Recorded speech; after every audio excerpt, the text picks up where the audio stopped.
Hi, hello, and good evening, ladies and gentlemen, and welcome to the final week of the regular season for the 2026 season of the Jersey Pro League here tonight on Breakout Sports Broadcasting. You might notice it's a little bit different of a venue here this evening as we're live just about 10 miles west of the RWJ Barnabas Health Hockey House in Newark, New Jersey. We're here in West Orange, New Jersey at the legendary Richard J. Cody Arena for the first of two games here this evening at the Cody Arena, first of which is going to be a preview of what to expect this upcoming Monday in 1 week's time for the 1 versus 8 matchup, Breakout Sports Broadcasting versus the John and Matthew Gaudreau Foundation here on BSB. My name is Trey Wright for Breakout Sports Broadcasting, and Team BSB looking for their second win of the season.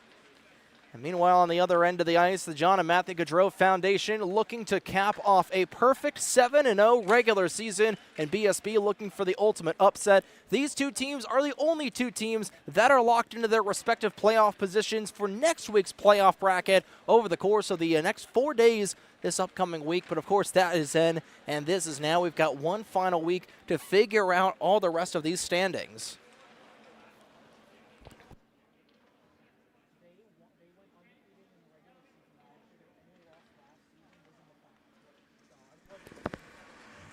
And the John Matthew Gaudreau Foundation trying to pick up where they left off. Trying to do exactly what they did last year. Only one loss last year for JMGF, and it was win in the club division final to homegrown hockey. They've gone 7-0 in the regular season before, and they're looking to do it once again here for the second season in a row, and they have been hot. They are missing a couple of their big players here tonight with Jack Scorley out of the lineup. Same thing with Matt Hughes, Evan Redmond, and John Ganella.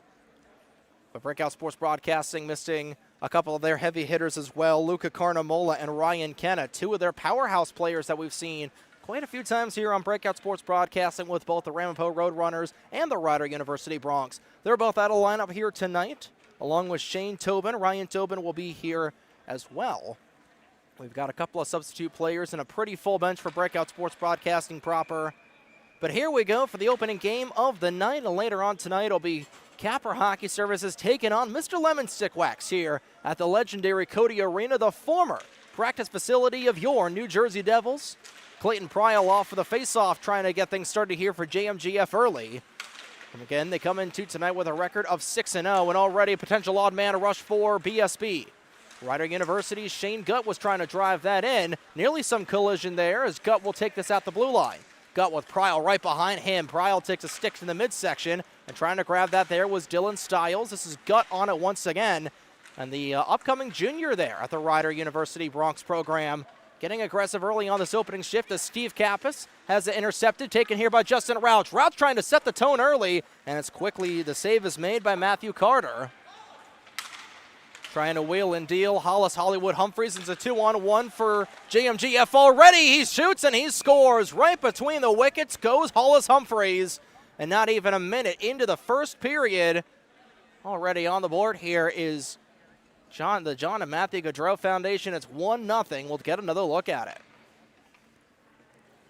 And that's how effective this program has been as Hollis Humphreys, his 5th goal of the season for the Providence Friar, going right between the wickets of Casey Connor. The first shot of the game. The first goal of the game will belong to the John and Matthew Gaudreau Foundation, trying to go undefeated in the regular season once more. This is Evan Jones who has it. Make that Nick Zayas. Zayas trying to backhand away from himself and trying to set up shop there was Logan Hughes, one of the two new players here for Breakout Sports Broadcasting. Hughes coming over from the Wildcats of the University of Arizona. Quick shot on net. And a quick save made by Casey Connor as we'll take a look at the goaltending matchups here tonight, beginning with Matthew Carter. I believe he is indeed 6-0 on the season so far with a GAA of 6.75 and a save percentage of 89.5 for the High Point goaltender. On the other end of the ice is trying to drive in here is Evan Jones. Jones trying to drive it at the side of the net, taken back here by Logan Hughes.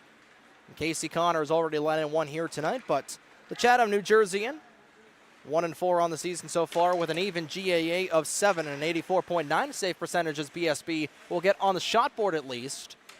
In case you're just tuning in, the John Matthew Gaudreau Foundation currently leading 1-0, trying to look for an even sweep of all the teams here in the regular season. This one just bumps off of Hughes' skates. We're close right in front, trying to drive in, create some chaos. Here is JMGF. It's right on the goal line, and the referee will say no. It did not cross over. And already a flurry of chances in the low slot here for the John Matthew Gaudreau Foundation. But they are not able to double up their lead to make things 2-0 with already 13 minutes to go in period number 1. Already about 2 minutes gone here in this opening frame, and already 1 goal on the board belonging to Hollis Humphreys. We'll get the particulars here in just a moment. Matt Goggin has got it at the point, shot through traffic right in the breadbasket of Connor. JMGF wearing their Calgary Flames-inspired Blasty uniforms here tonight. They have worn all season long. As Clayton Pryal, the Michigan Wolverine, will get it over for Goggin. Goggin trying to slide it back over across for Hughes. Intercepted by Dan Kolbanski, trying to get things up, and it's taken here by Mark Garfinkel. Garfinkel on the far side, a 2-on-1, trying to get it over to Brian Atwell, who was not able to get anything there. Ryan Tobin trying to find Atwell, a little too hot to handle, as Goggin looking to get it back over for Pryal. Pryal trying to stick it ahead. It's taken away here by Trey Walker. Back over to Atwell. Getting it back is Garfinkel. Garfinkel trying to flip it back over to Atwell to no avail. This one steered away, and on the race forward on the other side, that's the 37 of Clayton Pryal, taken here by Trayvon Walker once again. And Walker will just backhand it up into the netting and out of play here. And you might notice that there's only netting on both ends of the ice here at the Richard J. Cody Arena. Of course, with how old this arena was, me and myself and Carla Pascal were talking about it before the game. This is one of the few ice rinks in the Great Garden State of New Jersey that does not have protective netting along the dasher boards. That well trying to chase after this, taken back here by Stiles. That was Tyler Kurbanski that was posted up in the low slot to no avail. Shot once again just howitzing one, and that was a quick shot taken there by Stiles. And here comes Justin Rauch, leading goal scorer here for Breakout Sports Broadcasting. Kolbanski will get it back over to Rauch. And the 26-year-old from Ramsey, New Jersey, didn't have to drive too far from here, just about maybe 45 minutes south from upstate New Jersey over here to West Orange. Taken back there once again by Goggin. Goggin will put it back on the tape of Stiles. And Pryal will stick on this just beyond the red line. And icing will be waved off as Dan Kolbanski's got it over at the half wall. But like we're talking about, a very legendary arena here at the Cody Arena in West Orange. Like we said, the former practice facility of the New Jersey Devils, who are gearing up for their rookie camp or their main camp here in the next couple of weeks.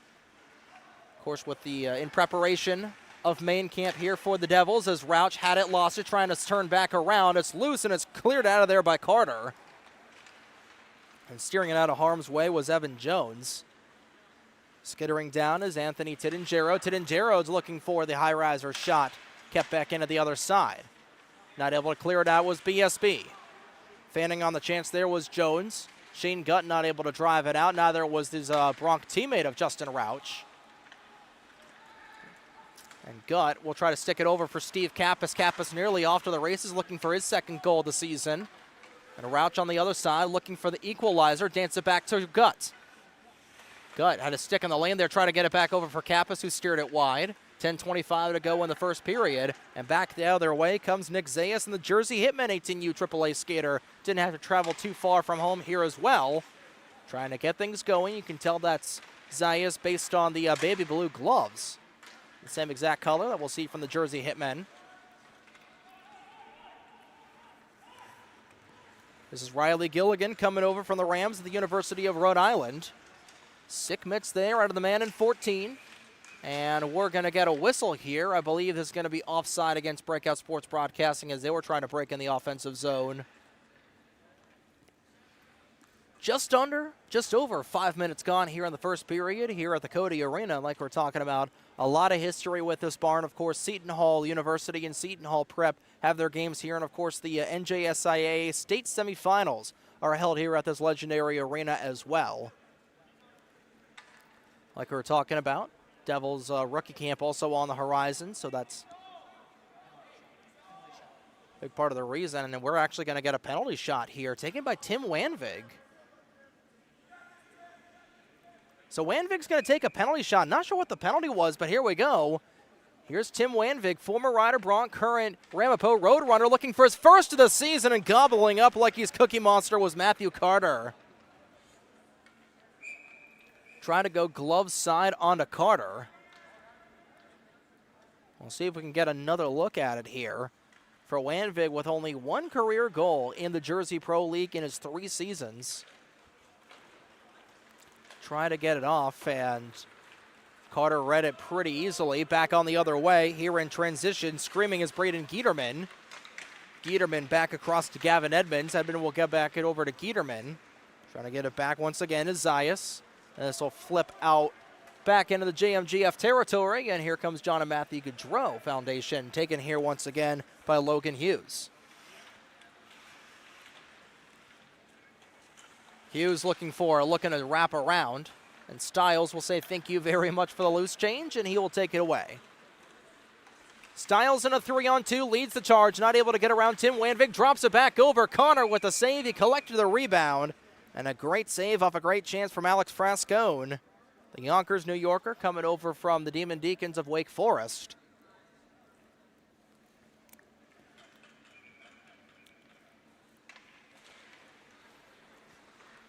Goggin at the blue line, slides it across the Stiles, back over to Goggin. Goggin with a shot off the waffle board of Casey Connor.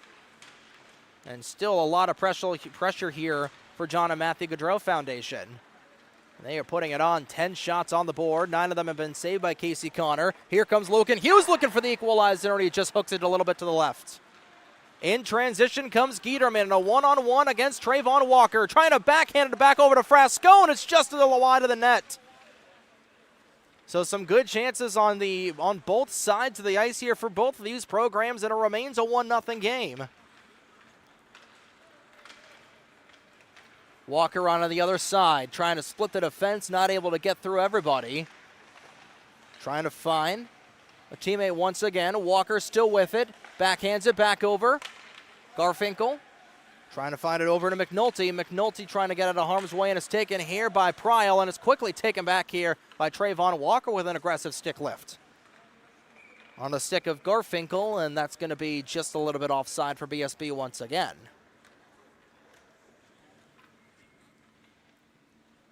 But now that we have a moment, we can talk about the point of why we're here at Richard J. Cody Arena. Since it is a handful of weeks before Devils rookie camp and Devils main camp, the ice at the RWJ Barnabas Health Hockey House has been taken out for the next 2 weeks. It's been out for the last week. It'll be out for the remainder of this week. That's why all the games here in week 7, I should say, will be at the Cody Arena here in West Orange, but we'll be back for the playoffs at the RWJ Barnabas Health Hockey House this upcoming week as Tyler Kolbanski, a little too excited there, try to get it back over to Dan Kolbanski, and he will. Dan will just lift it into the opposite corner. Trey Walker is onside, not able to get it away from Evan Jones. And Brian Atwell, who got ran over by the linesperson. Linesperson nearly took a stick to the face. And here comes Solis once again on it. Taken back by Atwell once more.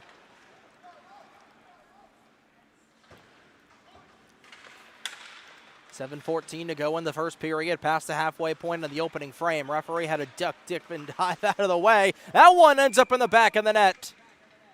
And John and Matthew Gaudreau Foundation will double up the lead off a nice redirect in the low slot there by the looks of it, and they lead 2-0.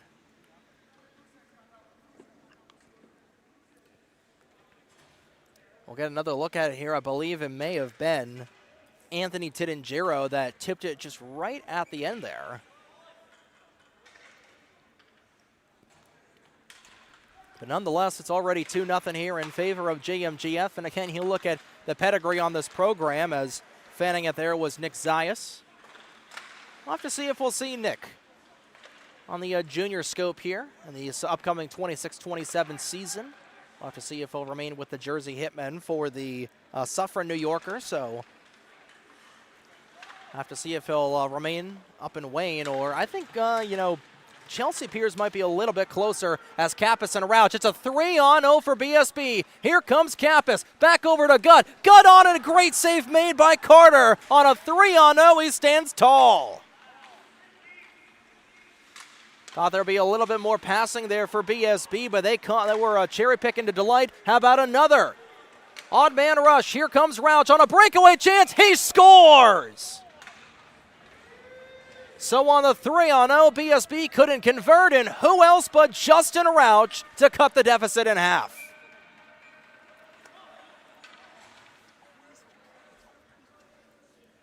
And Justin Rauch, sick mitts there out of the former Ryder Bronc. Right before the doors bing bong closed, Rauch is able to get BSB on the board, and we've got a brand new hockey game pretty much here with 6:10 to go in the first period.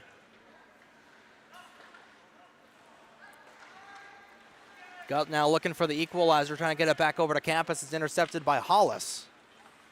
Hollis Humphreys now over at the left wing, skating with it, trying to drive around the defense. Tim Wanvig was trying to check it out of there. Still taken by Goggin. Goggin looking for one below, and a great save, Casey Connor. You got to be kidding me. He came across, he saw it, and he blocked it. If that's not the save of the season, I don't know what was. Goodness gracious. You want to talk about desperation? That is desperation, and Casey Connor making the highlight reel tonight. Shot in transition, rebound came back over, and Connor made a couple point-blank ones. Goodness gracious.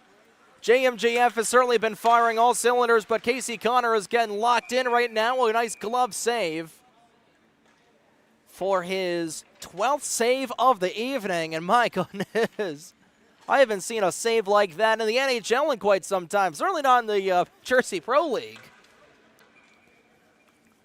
Again, the Wilson Northampton school, they've got themselves a good one, and that was a really acrobatic save. I wouldn't be surprised to see him do that in the junior level as well.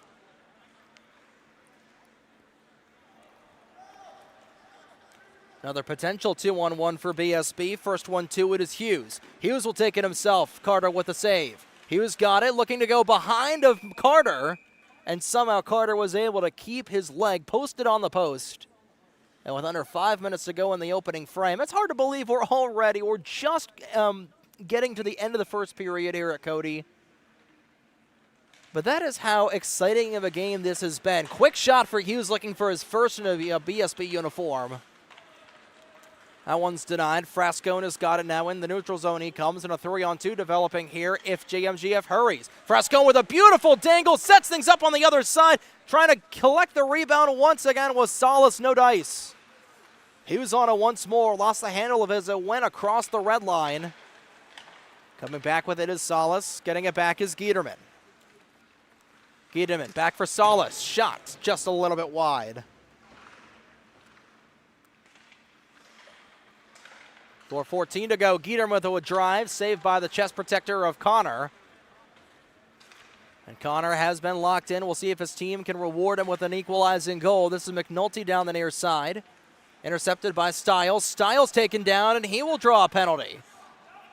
So John Matthew Gaudreau Foundation will get a penalty shot here on the delayed penalty. Touching up on it was Dan Kobanski, and it'll be Dylan Stiles who will get a penalty shot opportunity here and try to bring the lead back to 2. An unfortunate hook there taken for BSB. And it will be Dylan Stiles looking for his 3rd on the season for the Sacred Heart Pioneer.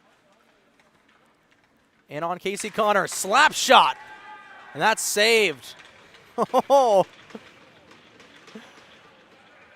So that looked like Jack Hughes back in the last season, just taking a clap bomb from just way outside the circles. And Casey was also pretty much in between the circles as well. That looked like an old school penalty shot out there, and it's not going to amount to anything. So it'll remain 2-1. Here's Garfinkel steering around one defenseman, trying to get around the other, flips it back over to Atwell, trying to get it back over to Garfinkel, a little too hot to handle there. Atwell on it, the 2 threes collide as Evan Jones trying to drive after it too. Flipping it out is Tidingero. Flipping it back in, bouncing puck, save here by Connor once more. Rebound comes back over to Pryal. Pryal at the half wall. 3:18 to go in the first period. Pryal still with it. Back to Jones. Jones for the Bridgewater, New Jersey native up into the breadbasket of Connor, and he will make the save. I want to talk about how close of a community New Jersey hockey is. We've seen Brent Biswick play at the pro division level. Floater player, replacement player at the pro division level, has played with the Mercer Chiefs here for the last season. He and Evan Jones used to play together in the Rockets Hockey Club division in the development program over in Bridgewater. As here's Walker now looking for the equalizer, trying to flip it to Kobanski, who lost it on his skates, but that's just how tight-knit of a community Northeast hockey is here in the Garden State. We got a pro player and a club player both playing together. We'll have to see if Brent Biswick will once again continue play for the Mercer Chiefs in this upcoming 26-27 season. This just skates underneath of Tyler Kobanski. He'll outrace the icing, and he'll flip it in the corner, gets it over to Garfinkel. Garfinkel now intercepted by the aforementioned Jones. Atwell, beautiful dangles as the 2-3s collide once again. 2:15 to go in the first period. All alone, here's McNulty with a drive, and just tipping it out there was Kobanski. Rather, that was Riley Gilligan who had it. Lost it, couldn't quite get it away from himself, and taken back here by Stiles once more. This is Pryal off to the races, gets around Walker. Walker will take it away from Stiles, and Walker waiting for an option. Flips it out into the neutral zone, just out of the reach of Justin Rauch, and Goggin will get it back over to Hollis Humphreys, who will get it onto the tape of Pryal. Pryal now looking for it. Some more chaos over in the BSB end of the ice. Goggin trying to keep it away from Walker. Gets it back over. Humphreys on it. Into the opposite corner it goes. Here comes Gutt on it once again. Now the Bronx once again might have a 2-on-1. Here comes Rauch. Across to Gutt. Gutt back over to Rauch. He shoots and scores! The Cranberry tic-tac-toe is the way to go, and all tied up here thanks to the twig of Justin Rauch. BSB back on level pegging with the John Matthew Gaudreau Foundation. We talk about that Rider connection. Has been lethal so far in this season, and Justin Rauch already on Natty Hattie watch with his 10th and 11th goals on the season, and quickly approaching the all-time points leader in the pro division, in the club division, I should say. Here's Gutt now looking for the go-ahead. Rauch will take it back to himself, looking for that natural hat trick. Rauch holds up behind the cage, looking to get it back over for Gutt. Gutt got the primary assist on that goal, and now John Matthew Gaudreau with 1 minute to go. Here comes Hollis Hollywood. Humphreys trying to drive in, and that one skitters wide. So 2 consecutive goals for the John Matthew Gaudreau Foundation, on 2 consecutive goals for Justin Rauch and Breakout Sports Broadcasting with 45 to go, and what has been a high-octane first period of play here at Cody Arena. And don't go anywhere, folks, after this one, because we've got game number 2 of the night between Capper Hockey Services and Mr. Lemon Stick Wax. But since this first game is our game of the week here on BSB, it definitely looks like our game of the week. Here comes Rauch, back across to Kappas. That would have blown the roof off this place if Kappas was able to put it in. 18 seconds to go in the first period. Gutt not able to get that in the low sock. Comes back over to Humphreys. Humphreys back over to Peter Cross. First time we've seen Cross on the ice here tonight. Humphreys blew a tire. This one just out of the reach of Kappas. Final 5 seconds in period 1. One final chance here for the captain of Cross. He scores! Right as time expires, Peter Cross with a high-velocity howitzer takes the lead going into the first intermission. Wow! A buzzer beater in every sense of the phrase. Hit the side post, pinged, or you could probably hear that as far as the ear could hear. And John Matthew Gaudreau Foundation will take a 3-2 lead going into the first intermission. And we'll be back here in just a couple of moments on BSB. What a period of play.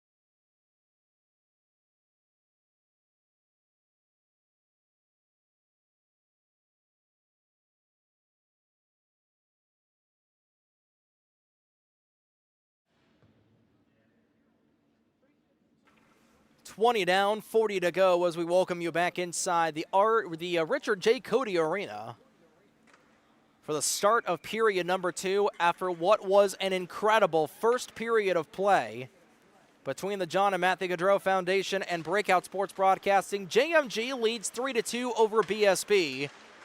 And that most recent goal coming just about a minute and a half ago. Peter Cross howitzing his 6th goal of the season to bring his team up once again. Connor thought he had it loose and it kicks in his own net. They score. Just like we saw in the first period, in the first minute of the second period, JMG will double up their lead once again. Clayton Pryor was the one that cue ball shot it into the open cage.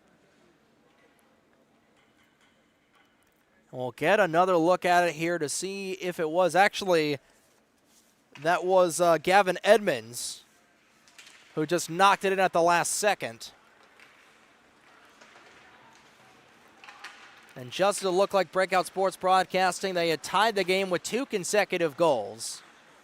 Now 2 quick goals, just about 10 seconds of apart on the game sheet here for JMG, and they lead once again by 2. Here's Pryle finding Tidingero. Pryle on it once again. This time he does want the goal, and Connor, well, they're having to make another quick save acrobatically. Rebound came over once again. This is cleared out by Connor. Edmonds looking for his 2nd goal in a row. Zach Gold on it. This one fluttering up. And this will be knocked down with a high stick. So Zach Gold is actually wearing the 00. So Gold does have the 2nd goal of the night.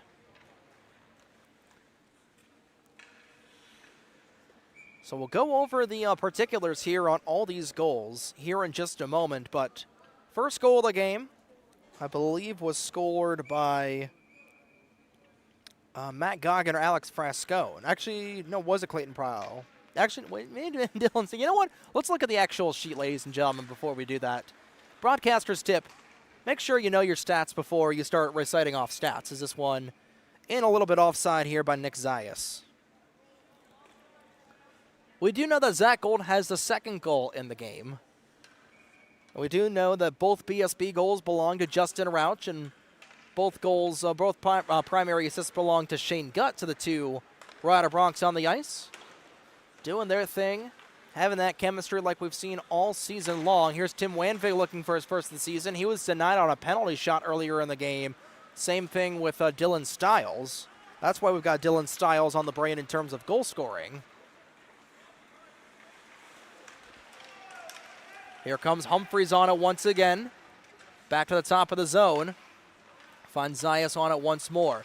Flipping it out, trying to get it as Garfinkel, taken back by Humphreys. Here comes Humphreys looking for the backhander. Comes back over to the near side, flips it across. Cross slot feed for Goggin. Goggin now looking for it, back over to Zayas.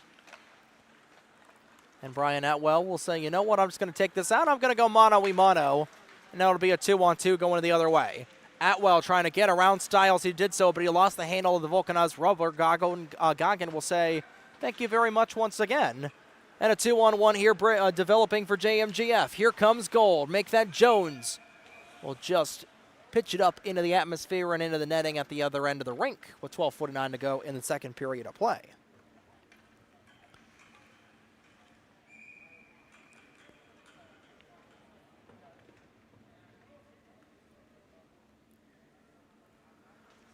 So looking at the official score sheet, it was Hollis Humphreys that got the goal scoring started not even a minute into the game. 49 seconds into the first period, Humphreys made it 1-0, and then making it 2-0 was Zach Gold.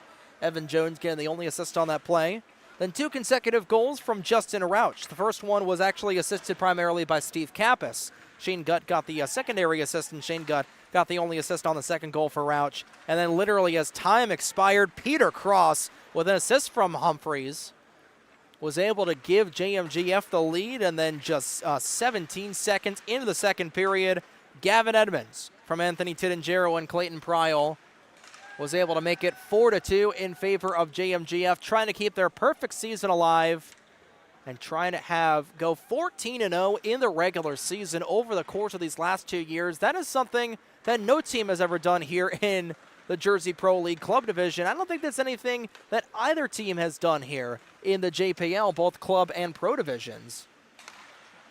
Frascone with a shot. That one would have broken some glass if we were at Ice Vault over in Wayne, New Jersey. That one hit just off of the stanchion, and here's Rauch on it once again, this time trying to feed Gut in to get Gut's first goal of the night. He does so. He scores. So this time, Justin Rauch, he'll still be on the score sheet, but is going to feed Shane Gut, and Gut is going to get his third point of the night, first goal on the evening. And once again, back within one is BSB.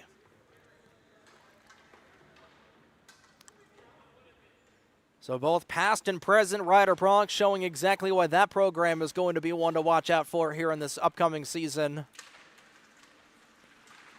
Of course, you can catch all the action here on Breakout Sports Broadcasting live from the Flemington Ice Arena for the Rider Bronx program. I believe it'll be already our 6th year of covering games for them? It's hard to believe it indeed is going to be our 6th year of competition, as Hughes trying to find it back over. This is Safante on it, and this one's gobbled up by Carter once more. It's hard to believe that we've been at it with Rider for 6 years already. And of course, for Carlo Pascal, he's been covering the team since 2019, back when it was just exclusive radio coverage. That's as far as we'll go on that. But back when it was exclusive radio coverage, as Carter, with a nice save, keeps his team up by 1. This one just out of the reach of Humphreys. But again, Carlo Pascal's been around that community, been around that team for almost a decade at this point. Connor with the save with the shoulder on Humphreys, who's looking for a second.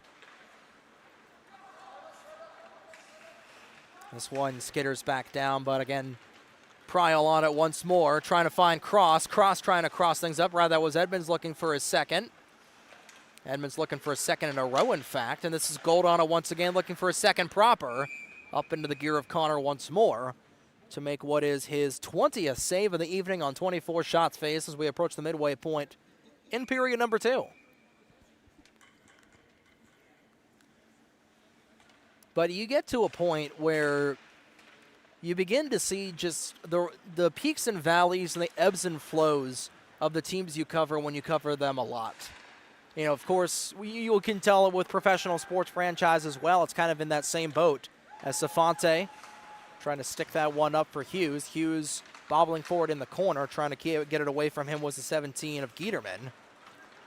But you see it when you watch pro athletics, you know, with the Devils. You know, I've been a Devils fan for just over 15 years at this point. Pryal looking for a highlight reel goal, and Connor read it perfectly. This one bounces in the low slot and taken back here by the 15 of Logan Hughes once more. Hughes looking to put himself on the score sheet for the first time tonight, and that one steered aside by Carter. Walker looking in. Low slot was clogged up. Taken here by Pryal. All alone is the Michigan Wolverine. 2-1-0 on the other way. Pryal looking across, and Connor had it with the glove. He didn't quite get it in the glove, but he got enough of a piece of it to keep it out of the net. On the other side, Dan Kolbanski slices it like he's at Pizza Hut. And that one off of the skate of Cross. He'll cross in once again. Up for Zayas. 9:15 to go in the second period. Zayas looking for Peter Cross. Cross, who right now had the go-ahead a few moments ago before Shane Gutt got his first goal of the night. Forgot that's his fourth goal of the season for the Rider Bronx. As Kolbanski trying to drive it back in away from a couple of other black and red jerseys. Kolbanski still trying to dig after it. Same thing with Brian Atwell as the two road runners. We're trying to knife it away from the JMGF skater there as Atwell will get it back over to Riley Gilligan. Gilligan down at the near side with it. And that one saved by Carter once again.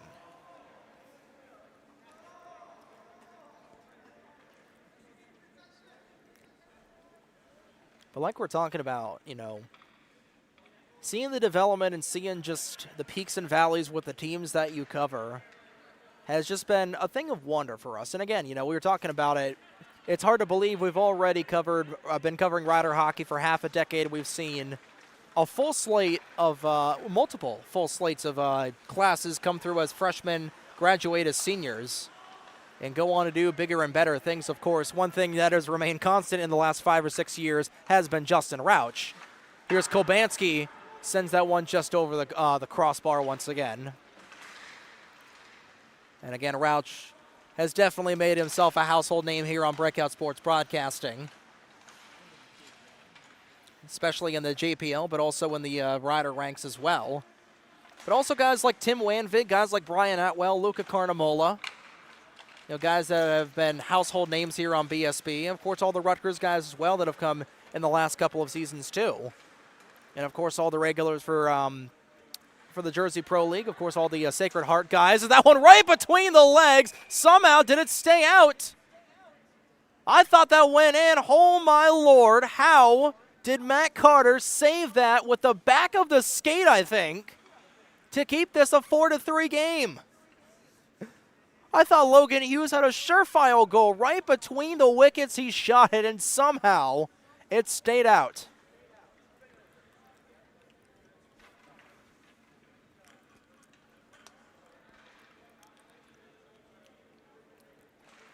Well, Logan Hughes having his welcome to the Jersey Pro League moment right there. Kappas trying to find it over for Gutt. And again, Steve Kappas, he's been a long-time player here in the Jersey Pro League. He's looking for a second, and he nearly got it away from Carter, but Carter, great heads-up play from the JMG netminder. And he continues to be hammered here with 5 consecutive shots for BSB in these last couple of shifts.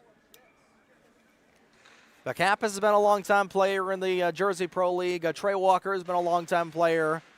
Clayton Pryal, the William Patterson national team for whatever team they're on, whether it's homegrown hockey.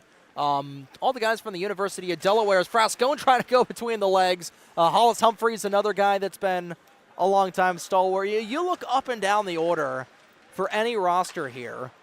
You're going to see guys that have been here for so many times, and that helps us a lot to come up with storylines during the regular season as well, and especially for a lot of these guys that play up in the Northeast. For guys, that one's chopped away for Humphreys. Humphreys sliced it like he was Lonnie Hawkins at Pebble Beach. And that one goes wide of the cage and out of play, but it helps us a lot with guys like Hollis Hollywood Humphreys, like Gavin Edmonds, both of them playing for Providence, and with rider moving conferences up to the Super East Collegiate League. We're going to see guys that play for Seton Hall, guys that play for Providence. I don't think we got any guys from Siena, but we got a couple of guys that play for Quinnipiac, I think. We're going to be seeing those guys during the regular season for college hockey proper. And it doesn't matter, where you play. We've got guys from Arizona here in the JPL Club Division. We've got guys from Michigan. We've got guys from literally every corner of the United States of America. We've got a couple of Canadian guys in here as well. Doesn't matter where you are, as Rauch looking for it just over the shoulder. Doesn't matter where you are part of the Jersey Pro League family. And that one's off the back end of the netting here. We'll talk a little bit more about the game itself as Rauch is looking for a natural hat trick once again. Actually, just looking for a hat trick proper. Here comes Walker, sticks it away from Humphreys. Humphreys will just turn around, turning and burning back to Frascone. Frascone had to pull back on it, had a little bit of an awkward handle on it. Kappas will get it out of harm's way.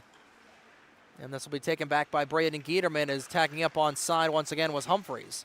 Here comes Giederman, 5:50 to go in the second period of play. They shoot, they score. Alex Frascone, another high-velocity howitzer, this time from the mid-slot, fires it over the shoulder of Connors, and once again, back up by a pair is JMG.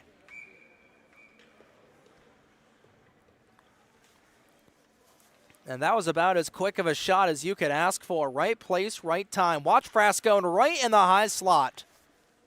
And just sizzles that shot over the left shoulder of Casey Connor to put a 5-spotter on the Breakout Sports Broadcasting. And it's really just been the tail of the game. BSB has not been able to get back to level pegging ever since Justin Rauch scored his 2 goals in quick succession. And for most of this contest, it's been JMG that's been up by 2 goals, trying to make it 3 as Pryal. And that one steered out of danger once again. McNulty can't find it away from Giederman. Pryal on it once more. He's been a big playmaker for himself as he dumps a body over in the far corner. Gold will take it here at the near side, gets it back over for Pryal. 5:07 to go in period number 2. Pryal trying to give John and Matthew Gaudreau Foundation their biggest lead of the night thus far. Stick handling here once again is Mark Garfinkel. And McNulty trying to get it back over for Ryan Tobin. Haven't seen Ryan Tobin a whole lot here this evening. Walker trying to turn and burn in his own end. He just about got tripped by a teammate there. And this will come back out, and it's a 3-on-1 for JMG once again. Edmonds looking for a second. He shoots and scores. So Gavin Edmonds with his second goal of the night and the alternate captain for JMG. With his 5th goal on the season, the Providence Friar will fry things up a little bit here with Breakout Sports Broadcasting now down by a trio. Their biggest deficit of the evening. We'll get another look at it here, and just your typical shot that you see. Glove side shot on a lot of goaltenders that you see. You post up just at about the low slot. You turn to the right, turn to the glove side of the goaltender. Just quick shot over the shoulder. Lights the lamp, and it's a 3-goal lead, the biggest of the night for JMG. Tyler Kobanski across, and Carter comes up big once again. Landvig on it once more. Bodies colliding, Garfinkel trying to find it there. And again, this is a preview of what to expect this upcoming Monday night as Carter will just steer it away with Brian Etwell trying to road run his way in there for the road runner. We do have this matchup locked into the books with a 1v8 matchup for the first game of the JPL Club Division playoffs this upcoming Monday night, part of a 4-game quartet slate. This upcoming Monday, we're going to have to put on the coffee here at the RWJ Barnabas Health Hockey House as Garfinkel looking to turn it around. And making the save once again was Carter. But the way things look right now, and it's definitely subject to change, given just how close things have been, but right now the schedule would be the following. The John and Matthew Gaudreau Foundation as a 2-on-1 the other way. We'll get back to the talking about the future of Styles in the present. Gets stick handle there by Casey Connor once more. Kolbanski in transition, trying to find his teammate of Atwell, taken here by Edmonds now on hat-trick watch. Edmonds now, it's one of 2 players that is on Hattie watch here tonight, and he might very well get himself a natural hat-trick. Turns it around, finds Pryal. Pryal looking him down low. Edmonds wanted to find that there, taken back by Atwell. And Atwell will lumber over to the left wing with it. Bringing an entourage with him, we'll find Tyler Kolbanski. Kolbanski with a drive, and he hooked it wide. Back over with it is Garfinkel. Garfinkel finds Atwell, under 3 to go in period number 2. Atwell will find Kolbanski. Kolbanski over to Atwell, who just hooked it once again. These guys looking like they're in a Corn Ferry game right now. Well, how much they're hooking shots right at the low slot. Somehow Carter got a piece of it. And it stays out just a little bit. Dangerous chances with Breakout Sports Broadcasting trying to break back into the contest. And Peter Cross, one of the goal scorers in this game, blows a tire over at the far side. Gets it to Yaris. Zayas, I should say. Trying to find it there was Connor. It's still underneath of Connor. Somehow it stays out. And it flips back over right in front of the scorer's table. War Gold will stick it back over across the center ice logo. Zayas nearly tripped on his own feet. Taken back over here by Gutt and puts it right on the tape of Justin Rouch. 3 points on the night here for the Ramsey, New Jerseyan. Kicks it back over to himself, trying to stick it away from everybody, trying to find Gutt in the low slot, taken away here once again by Gold. Gold up to Zayas. Zayas back across. Crashing in there once again was Jones to no avail. Jones will collect it back over at the far side, over at the right side corner, right side circle, I should say. Jones will pinball it over to Rouch, and Rouch now on his horse with Kappas right behind him. Tyler Kolbanski at a 6 o'clock too. Rouch to Gutt. Gutt fires, looking for a second right into the glove of Carter. He read it like a chapter book.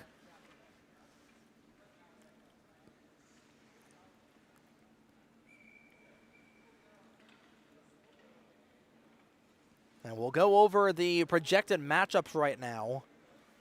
After the second intermission, or coming out of the second intermission, I should say.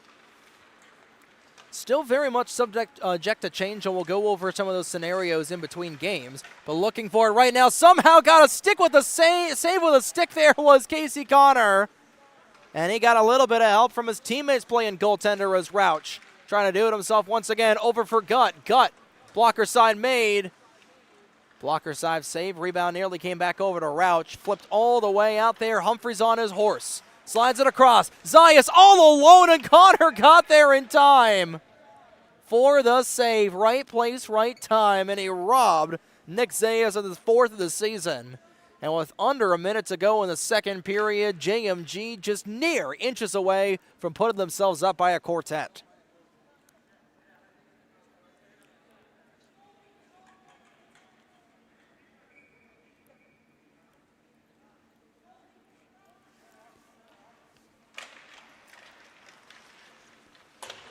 Now one goes wide of the net. And Gold has got it over at the near side. All alone as Humphreys looking for his second. Back over across, off for the iron. Rebound came over, they score. Oh, Zayas had the initial chance at claim squarely. Back over to Humphreys, who put it in for his second. And I guess the outside post will get the primary assist on that pass. We'll get a look at it once again. Zayas had it, just came back over, and just slapping it back to the open cage was Humphreys to make it 7-3 in favor of JMG. And if you're Breakout Sports Broadcasting, you know that this was a tune-up game trying to get things going before the playoff, the 1v8 matchup between yourself and JMG. Final couple of seconds in period number 2, and it's a 2-on once again. Rauch looking for a hat trick, blockered away once again by Matthew Carter. Rauch has got it once more, trying to keep it away from Gold. The Ryder Bronc versus the Rhode Island Ram, both fighting for it, and the Ram will win that battle. 5 seconds to go in the second period of play, and a big 4-goal second period for John and Matthew Gaudreau Foundation. They lead 7-3 over Breakout Sports Broadcasting. We'll pause for 60 seconds before we'll get things underway for the third period of play for this week's game of the week here in week number 7, the final regulation week here for the Jersey Pro League Club Division here on BSB.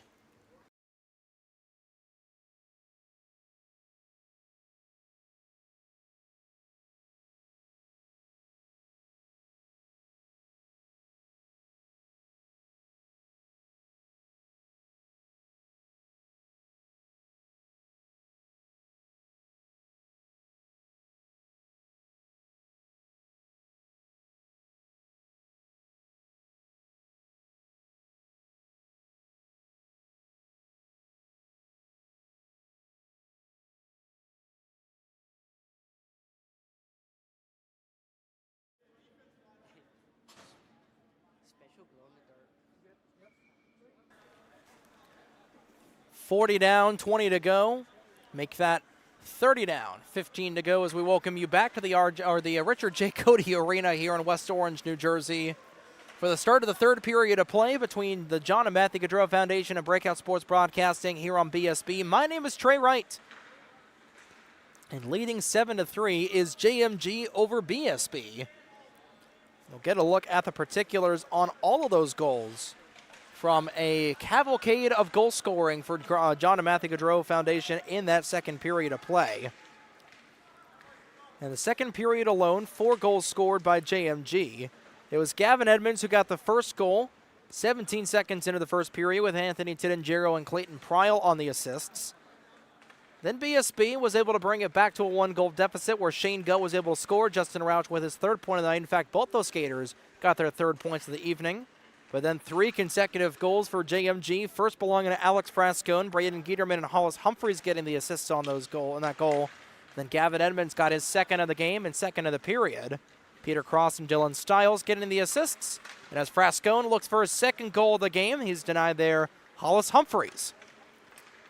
Got the most recent goal in this game with 44 seconds to go in the second period, with Nick Zayas getting the only assist on that play, Although the left side of the post, left side of the goal, Mal should also probably have gotten that primary assist too.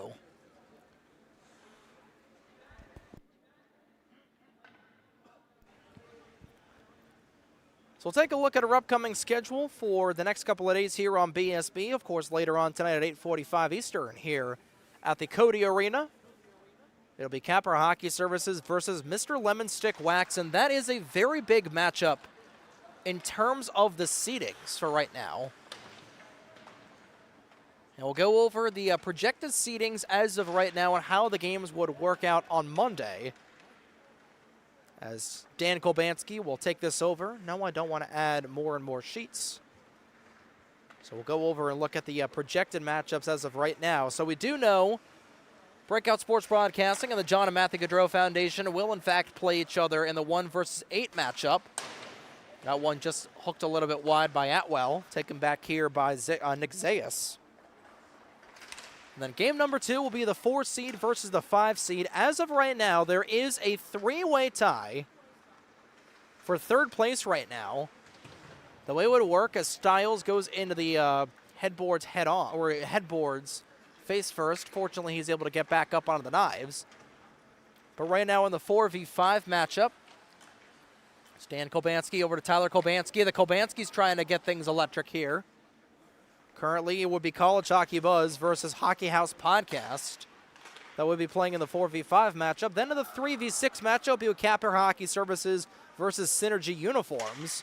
And then in the next matchup, as that one goes up into the rafters, the 2v7 matchup as of right now, it will be Homegrown Hockey versus Mr. Lemon Stick Wax. So Capper Hockey Services with a win here tonight. Memory serves me right, they would be tied with Homegrown Hockey, but with 8 points apiece, but Homegrown Hockey with a win would lock up the number 2 seed. I'm trying to remember if HDH somehow loses. If I'm not mistaken, I think Capper has the head-to-head tiebreaker.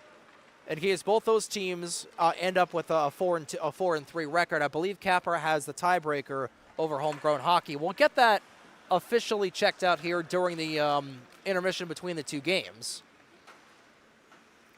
But Capper Hockey Services with a win and a Homegrown Hockey loss could very well be the number 2 seed in the playoffs if push comes to shove. It also could, actually no, I think it's College Hockey Buzz that has the tiebreaker. Rauch looking for his hat trick. And just about going on net, but couldn't get the shot. Here comes Logan Hughes in and out of the glove of Carter. That one steered aside once more, and this one flips out of the zone. Taken back here once again by JMG. This is Jones on it once again, trying to drive around the defenseman. Great job of putting himself in the lane for Riley Gilligan. And this is Hughes on it once again. Hughes coming over for the Arizona Wildcats, and this one up into the glove of Matthew Carter once more.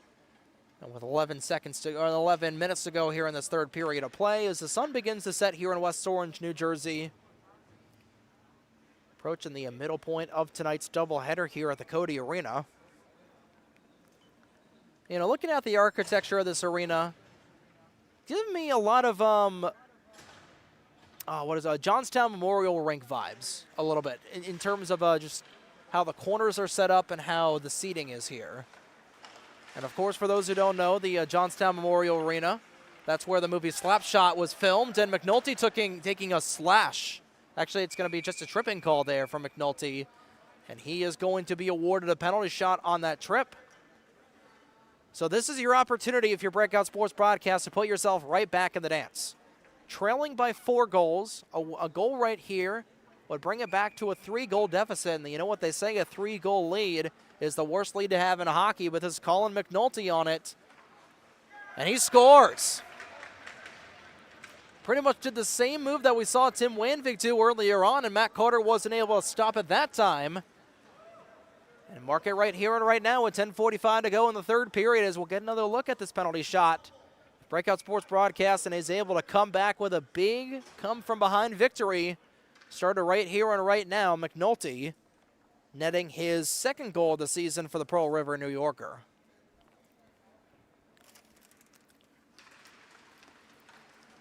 So BSB is able to end the onslaught. 3 consecutive goals from JMG have brought themselves up to a 3-goal lead after this most recent goal from Colin McNulty. Goggin with it across, right on the goal line, they score! So not even 30 seconds later, Matt Goggin from an impossible Jack Hughes angle somehow slings it on the breadbasket of Casey Connor, and it ends up in the back of the net. We'll take another look at it here. Just quite literally at the red line. You know, with how he set up that shot, Matt Goggin perfectly encapsulating things here in Hollywood. Humphreys looking for his second of the night to bring it up to a 5-goal lead. Back over is Pryal. He slings it over the crossbar once again. And play is whistled down.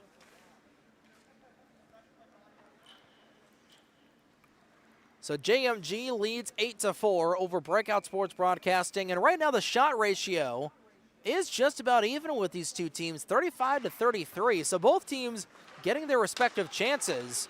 But it's a lot more grade A chances such as that one there for JMG. That was Dylan Stiles robbed there by Casey Connor.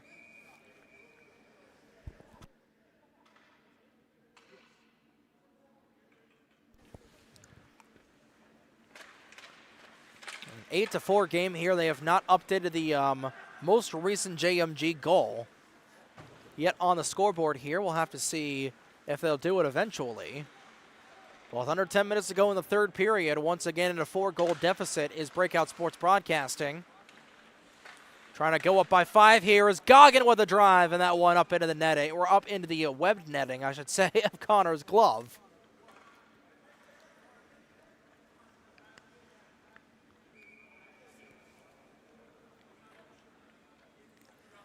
And we indeed have got our 8th goal on the board here, so it is officially 8-4 in favor of JMG. At this old school arena here at the Cody Arena. This is Wanvig who will drive in and out. In the offensive zone goes the defenseman, trying to grab it on the other side. He gets mollywopped down. And Humphreys will try and clear it out back over to a friendly skater of Pryal, who puts it on the tape of Stiles. Dylan Stiles around. Stiles between the legs, and he just hooked it wide once again. In transition on the other way is Garfinkel. Garfinkel holds up. Garfinkel with an option right behind him, a trailer in Kolbanski. Kolbanski a little too far out of position. Atwell will find it. He'll find Kolbanski. Back to Mark Garfinkel. Garfinkel, the makeup skater. We'll get it back over to Tyler Kolbanski. Make it Dan Kolbanski. Back over to Garfinkel. Wide open prairies for Garfinkel. He gets brought down by Stiles, and he will go to center ice for a penalty shot. Play is still alive here. Kolbanski with a chance. That one not quite touched up here, and Atwell, with the net empty for Breakout Sports Broadcasting, comes over for Guts.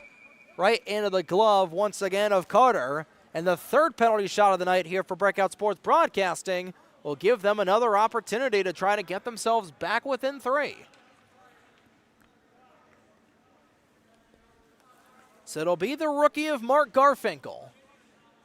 We'll take the penalty shot here for BSB. 8:37 to go in the third period. Still plenty of time for BSB to make up a 4-goal deficit, but they need Garfinkel to score here and now to get the comeback started. And he puts it right into the center of mass there of Carter. And it remains an 8-4 advantage for JMG. And we're getting to the point where time is starting to be on the side of the John Matthew Gaudreau Foundation. And again, you look at the season stats for a lot of these young guns for JMG. As blowing a tire was Peter Cross. That'll be taken back there once again by Gilligan, who loses it of Edmonds. Edmonds fires it across, and nearly grabbing it there was Cross looking for his second of the night. And it was really that Peter Cross goal as time expired in the first period that just completely changed the trajectory of this game, I feel like, because you've got that goal right at the very end, right before intermission to set the tone, and then 17 seconds into the next intermission, you make it 4-2. And really, ever since that point, BSB has just been trying to play catch-up ever since that point in the game. And it's culminated into a 4-goal advantage for JMG as they had just pounded in that second period. And they've been pounding here once again. Clap bomb. Nick Zayas goes in and out of the glove of Casey Connor. 7:40 to go in the third period. Kicking it back over to himself once again was Gilligan. He lost it. Here's Zayas on it once again. Trying to cue ball shot it out of harm's way there once again. Or a couple of skaters. Poking out there was Brian Atwell and a 2-1-0 for BSB. Atwell with Hughes to his right-hand side, and Atwell's shot just off of the shoulder of Carter once again. Once some more. Here's a chance for Logan Hughes. And that one sticked aside. Rebound came right back over to Atwell. He couldn't play it, though. 7:07 to go in the third period. On nearly all by himself there was Zayas. Gilligan trying to find it. Gets it back over to Tyler Kolbansky. Kolbansky will flip things out into the opposition zone. Cross on it once again. Here comes Cross.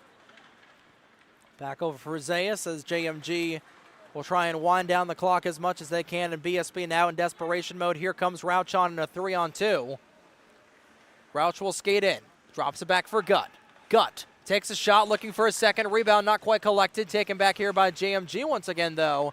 And they'll get an odd man rush on their own way. A 3-on-1 onto Walker. All alone as Peter Cross up into the air and batted out of the air like it was Anthony Volpe. Tim Wanvig coming to the rescue there for the man in 24. And keeping his team well within the contest, but time continuing to wind down, and Breakout Sports Broadcasting's window of opportunity starting to slowly close shut here in West Orange. Trying to net the dagger there was Stiles on it once again. He couldn't quite connect. Stiles will keep it in. A great keep there at the blue line.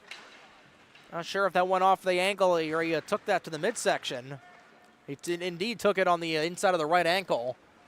Rouch back over to Hughes. Hughes looking for it. Back across. Hughes shot blocked. Rouch on it once again. All alone. Great cue ball poke check there out of Matthew Carter. Keeping his team up by a quartet. And that could very well seal it here with 5:24 to go. Still up by 4 is JMG, and they'll clear it out once again. Walker's got a glove down to himself. Sends it up into the gear of Goggin. Walker pickpocketed by Goggin, but Goggin pickpocketed himself. And Walker will pickpocket him. These two looking like they were an Oliver Twist with the amount of pickpocketing they're doing with each other, and Pryor looking to drive around. Looking for the backgrounder there was Tidingero, nothing there. Pryor on it. Looking for Zayas. Back up for Stiles. Stiles for Goggin. Goggin back across. Edmond on, and that one just getting a piece of that there was Casey Connor, I think, to send that over the crossbar with 4:40 to go. Time still winding down, and Casey Connor's not been able to leave his cage here to give his team an extra attacker down by 4. Here comes Hughes on it. Sends it across center ice. Potential 3-on-2 here for Hughes and BSB. Hughes with a chance. That one in and out of the shoulder. And once again covering it up here is Matthew Carter.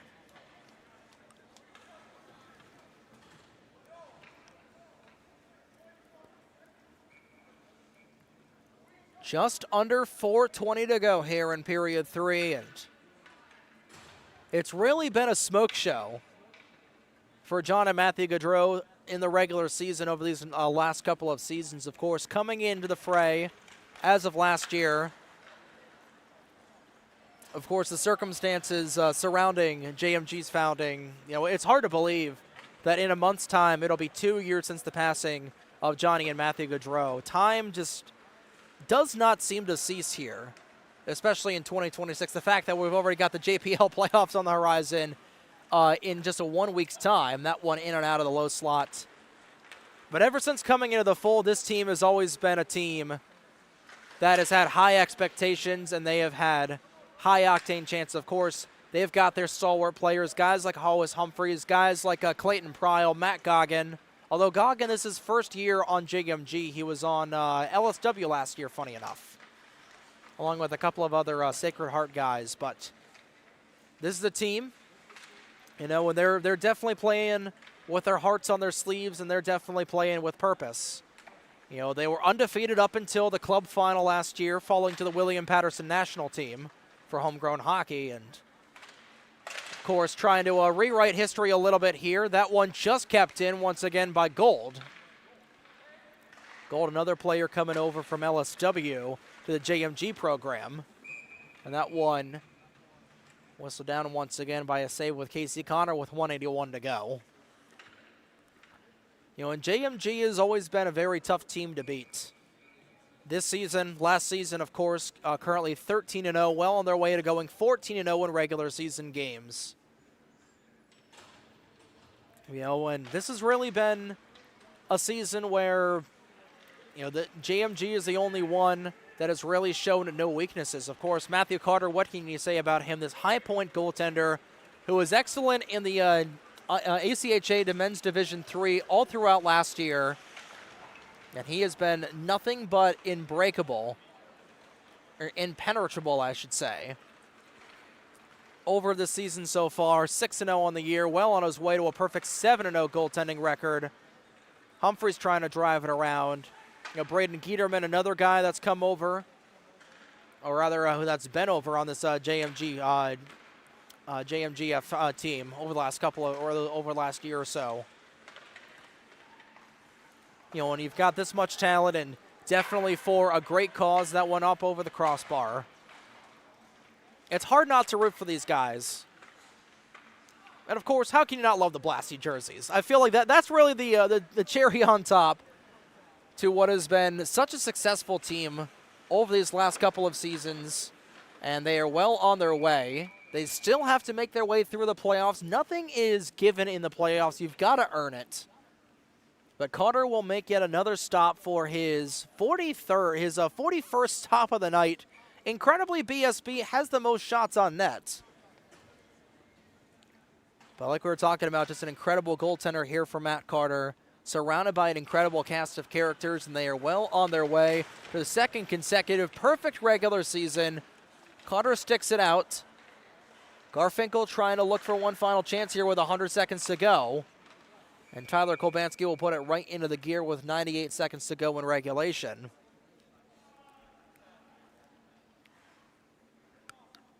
You know, looking for the ultimate upset in 1 week's time next Monday will be Breakout Sports Broadcasting. But the 1-versus-8 matchup has, you know, been, it has shown its cracks before. And, you know, you've got a team that has dominated the regular season that does not even make it out of the first round. You look to the Tampa Bay Lightning back in 2019. You look to the Boston Bruins back in 2023. You look to the Toronto Maple Leafs, according to their fans, every year for the past 67 years. You know, nothing is earned or nothing is given in these playoffs. You've got to earn it. So the road and the path to this #1 overall seed has really not had a whole lot of turbulence here for JMGF, but the playoffs are a completely different animal, of course.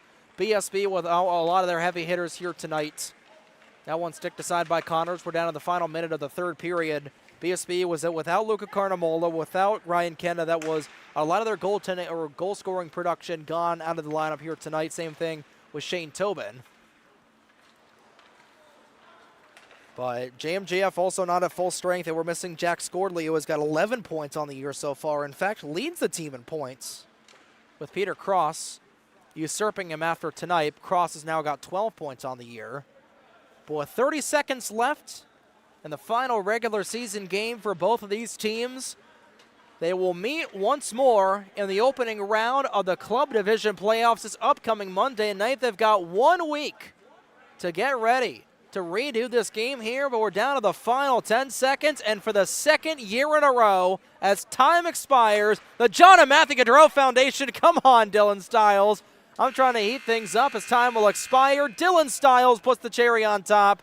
9-4 your final, and for the second consecutive year, the John Matthew Gaudreau Foundation undefeated in the regular season. They are 14-0 in regular season matchups in their 2-season career so far, and they win their 7th game of the regular season, 9-4 your final here at the Cody Arena.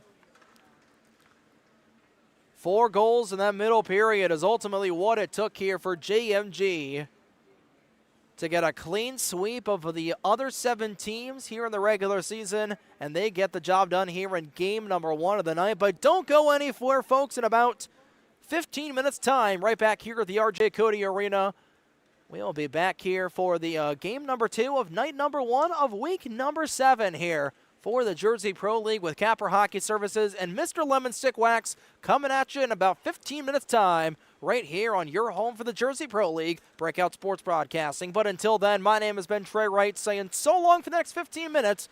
We'll be back here at Cody in about a quarter of an hour time here on BSB.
And we are back here at the Richard J. Cody Arena here on tonight's doubleheader coverage on Breakout Sports Broadcasting of the Jersey Pro League Club Division here on BSB. And once again, my name is Trey Wright for Breakout Sports Broadcasting as we bring you into our second game of the evening between Capper Hockey Services and Mr. Lemon Stick Wax.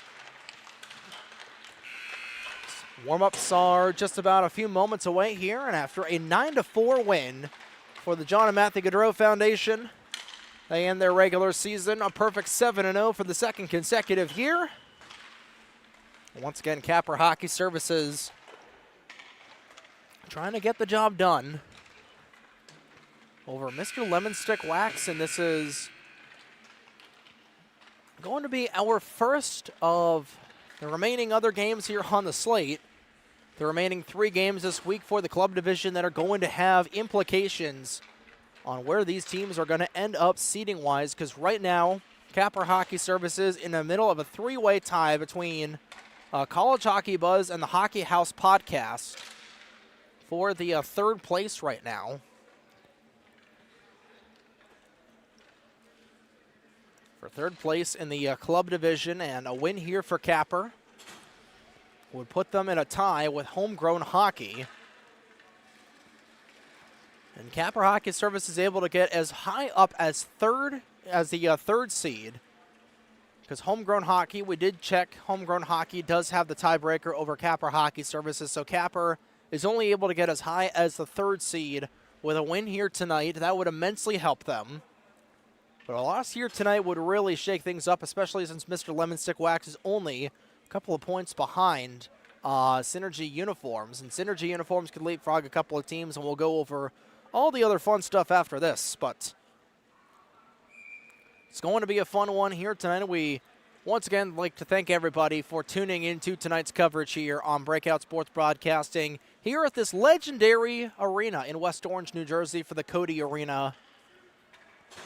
For Capper, a win tonight would put them tied for second again, but they don't have the tiebreaker over HDH. Their highest possible seed is third, and we are off and running here for game number 2 of the night.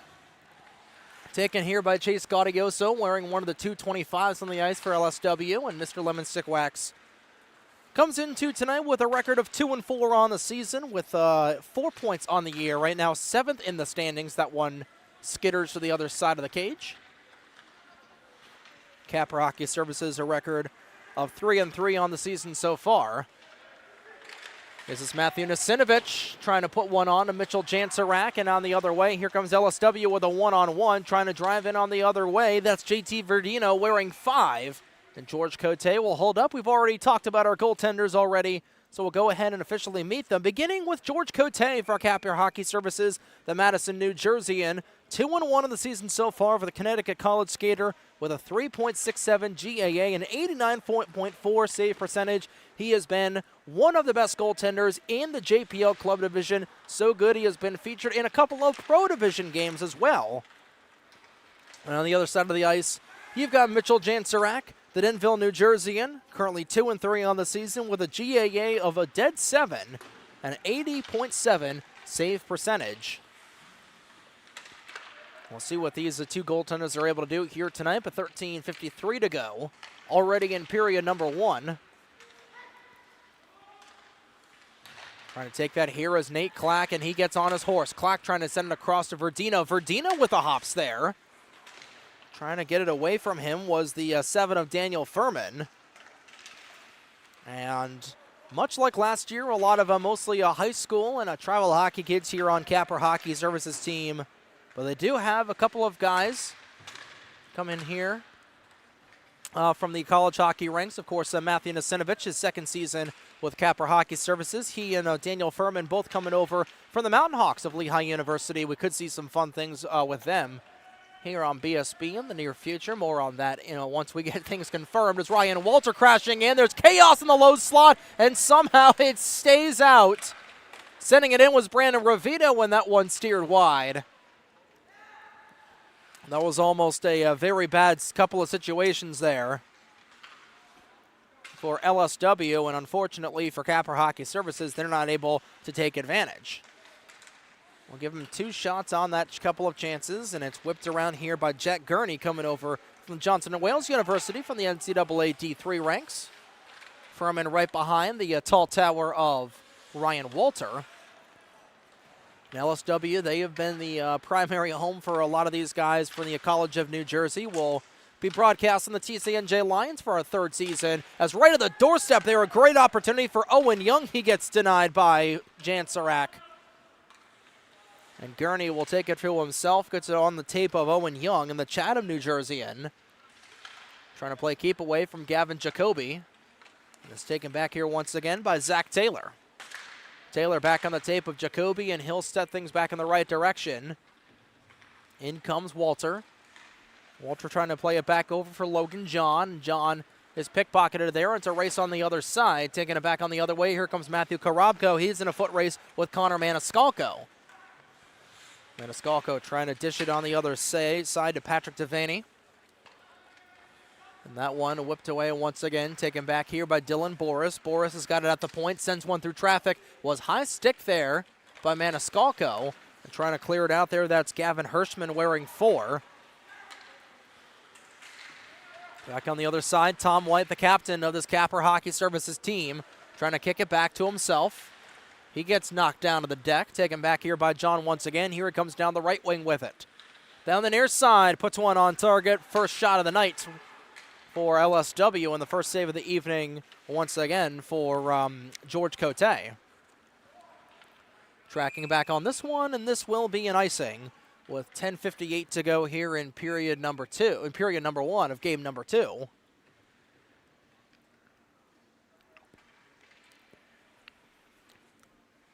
Only one sub here for Capper Hockey Services tonight. That's Brandon Ravito, who's wearing 20. And then for LSW, they've got Ryan Walter, Chase Gaudioso, and Gavin Hirschman as their 3 substitute players.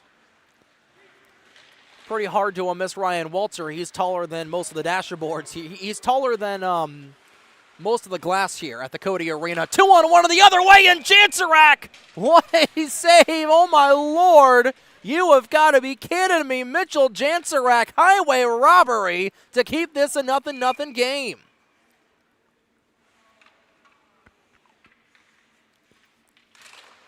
Oh, my Lord, that was just about up there with Casey Connor's incredible save, and now trying to give himself a little bit of a reward there was Nate Clack, trying to ward his goaltender, but Cote will make the stop.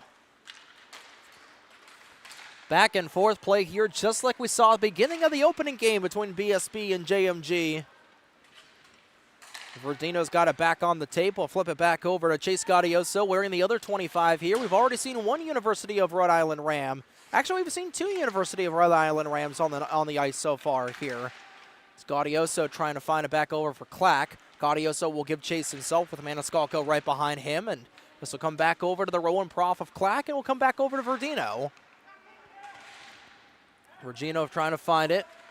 Right up here, taken by the 15 of Sinato, and intercepted once again by Gaudioso. That was Braden Sinato trying to grab it there for the Syracuse skater. Verdino drives around his fellow 5 of Jack Gurney. With under 5 minutes to go here. We're just 5 minutes down in this first period of play. Here's a chance on the other side. That one just rolls off the tape of Sinato. He couldn't quite take it. Sinato will be returning to the Syracuse University Orange ACHA M1 program. They fell in the finals to the Stony Brook Seawolves in last year's ACC M1 tournament over at the Fred Rust Arena in Newark, Delaware. Back on the other side, taking it here was Young, and he's just about pickpocketed there by Liam Forster, a late addition here for LSW tonight. Initially wasn't on the initial roster, but he came in a little bit late.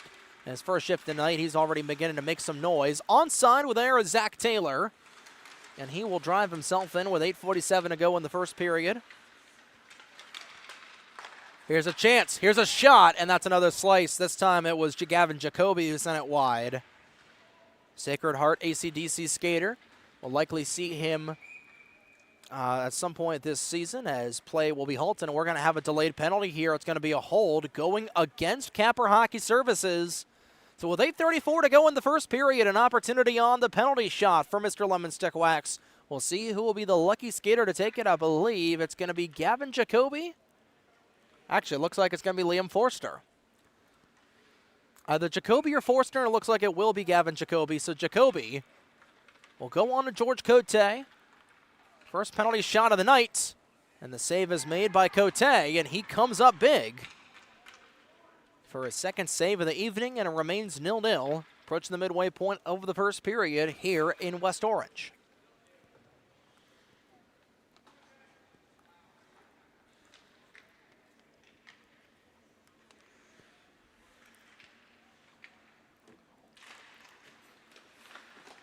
Quick shot off the draw, and Cote will steer that aside once more. Flipped out. That hit the stanchion, remained in play, though. I'm a little bit surprised it remained like it did. Of course, fortunately, and I know this is a commentator's curse, and I know our camera operator, Scotty Poles, is ready to punch me in the arm for saying this, but we've been lucky to not have any pucks head our way. You know, where our broadcasting relatively low, and we mentioned it in the first game, you know, there is no netting. So there is no netting around us. So if a puck does come our way, we got to just duck, dive, dip, dodge, and dodge, duck, dip, dive, and dodge out of the way. Skating across once again with it on it, just on the outside of the net. That tickled the twine. On the outside of it was Owen Young. And Jansarak trying to grab it there. Taken back by Forster. Forster trying to find it once more was a teammate. And LSW with control. Verdino trying to find it back over across to a teammate. It's taken back here by Capper. They might have numbers the other way. Here comes Nasinovich with Furman right beside him, trying to go between the legs there. Rather, that was Young on it once again, looking pretty fancy. 3-on-2 the other direction, and fanning on the inlet pass was Verdino. This trickles all the way down. Will be taken here by Gavin Hirschman in 4. So Hirschman will hold up. Maniscalco trying to keep him honest, and Maniscalco with an aggressive forecheck for the F1. 7 minutes ago in period 1, Clack got it off the back end of the skate. And here comes Nate Clack trying to drive in. Hirschman just a little far behind the play. Nasinovich will send it back over to friendly waters, over to Dylan Boris for the Cranford Panther. Cranford Cougar, I should say. I'm 90% sure it's Cougar. Back on it, just tickling the outside of the net was Capper Hockey Services, and neither team has been able to reach the back of the cage. Logan John trying to change that. He pitchforks one just wide. And we'll continue to rock and roll for with 6:20 to go in the first period. A very quick moving open period of play between LSW and Capper Hockey Services. Lemon Stick Wax trying to get their third win of the season, trying to blow things up here in terms of the playoffs right now, because LSW and Capper Hockey Services would be tied, I believe, and LSW would have the tiebreaker. So if Lemon Stick Wax is able to win here tonight, there is a chance that Capper Hockey Services falls all the way down, potentially the 5th or 6th seed, you know, if I'm thinking about it right now. That's how close things have gone. Here is Maniscalco in on target. And Jansarak drives it around. Rebound came right back over and just off the outside of the cage. Nate Clack in a 2-on-1. Puts it on, just looking wide, and Cote will just kick it out of there anyway. Korobko on it. Rather make that Zach Taylor. Taylor back over to Hirschman. Hirschman on it, back over to Taylor. Taylor back onto the Clack. Clack will kick it back over to himself, over to Hirschman at the top of the circle. Hirschman through traffic. Rebound saved by Kotangan. He'll hold on for the pause once more. With 5:03 to go in the first period. And LSW knocking on Cote's door.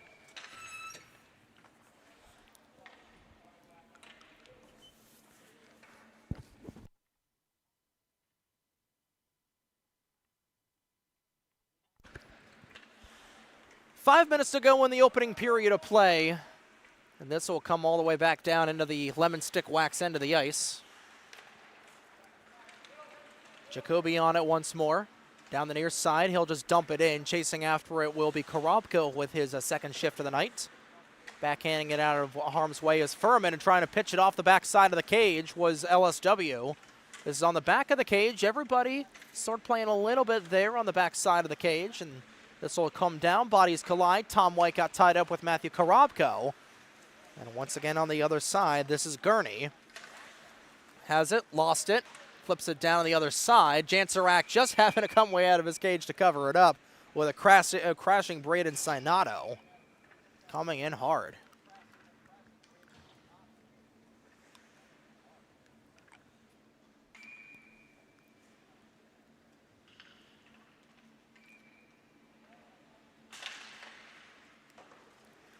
Off the draw taken by Furman, and that one wheeled out. Verdino will skate it all the way down, trying to find it over to Ryan Solotist. And LSW taking advantage of having a little bit more numbers on their bench than Capper Hockey Services. With Karobko steering around, winding and firing on the other side, comes and finds Verdino. Verdino falls down, he'll draw a penalty, and right back to the face-off circle, rather, right back to center ice for the penalty shot is Mr. Lemon Stick Wax. And they've got their second opportunity of the night to try and find the game's opening goal with 4 minutes to go in the first period. Just under 4 to go, I should say.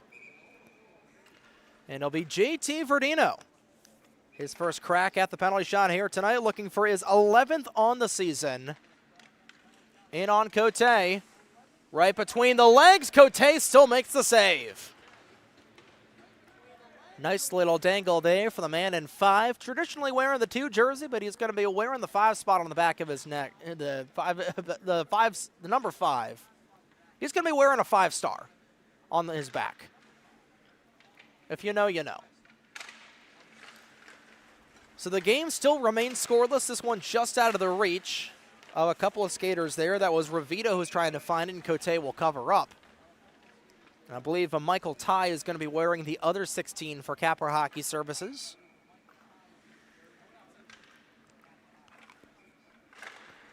.340 to go in the first period of play. And laboring across once again is Maniscalco make that Boris, sends things up into the opposite bowl in the end wall. Young trying to drive after it. Still after with there is Liam Forster. Had that insane 4-point game a couple of weeks ago. Looking for his first of the night. And the future University of Delaware Blue Hen trying to get things going. Instead, he'll find it over to Logan John. His flutters up, remains in play. That one was just a tad. No, it remained onside, says the linesperson. And Verdino trying to take advantage of it here. Verdino with a drive, and that one up into the netting and out.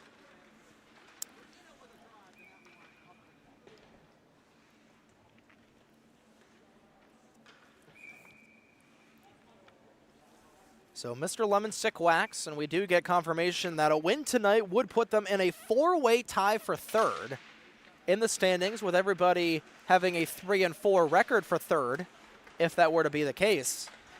And LSW does have the tiebreaker in terms of points, or in terms of the matchup over Capper Hockey Services and the Hockey House podcast. So LSW has a relatively decent chance of being the 3rd seed. If Homegrown Hockey ends up losing tomorrow, they could be, I don't know if they would have enough points to get the 2nd seed. On the other side, right in, they score. That was a little bit of a broken defensive play, and taking advantage of it was Capper Hockey Services. And just we're talking about if LSW wins, Brandon Ravito going to light the lamp for the opening time, and it only took just about 12 minutes and 30 seconds for us to finally find a goal in this second game of the night. We'll get another look at it here. It was Young that had it across, and Ravito was the one that was able to pop home the loose change like it was milk money. And with 2:30 to go in the first period, finally in the second game of the night, we've got ink on the score sheet.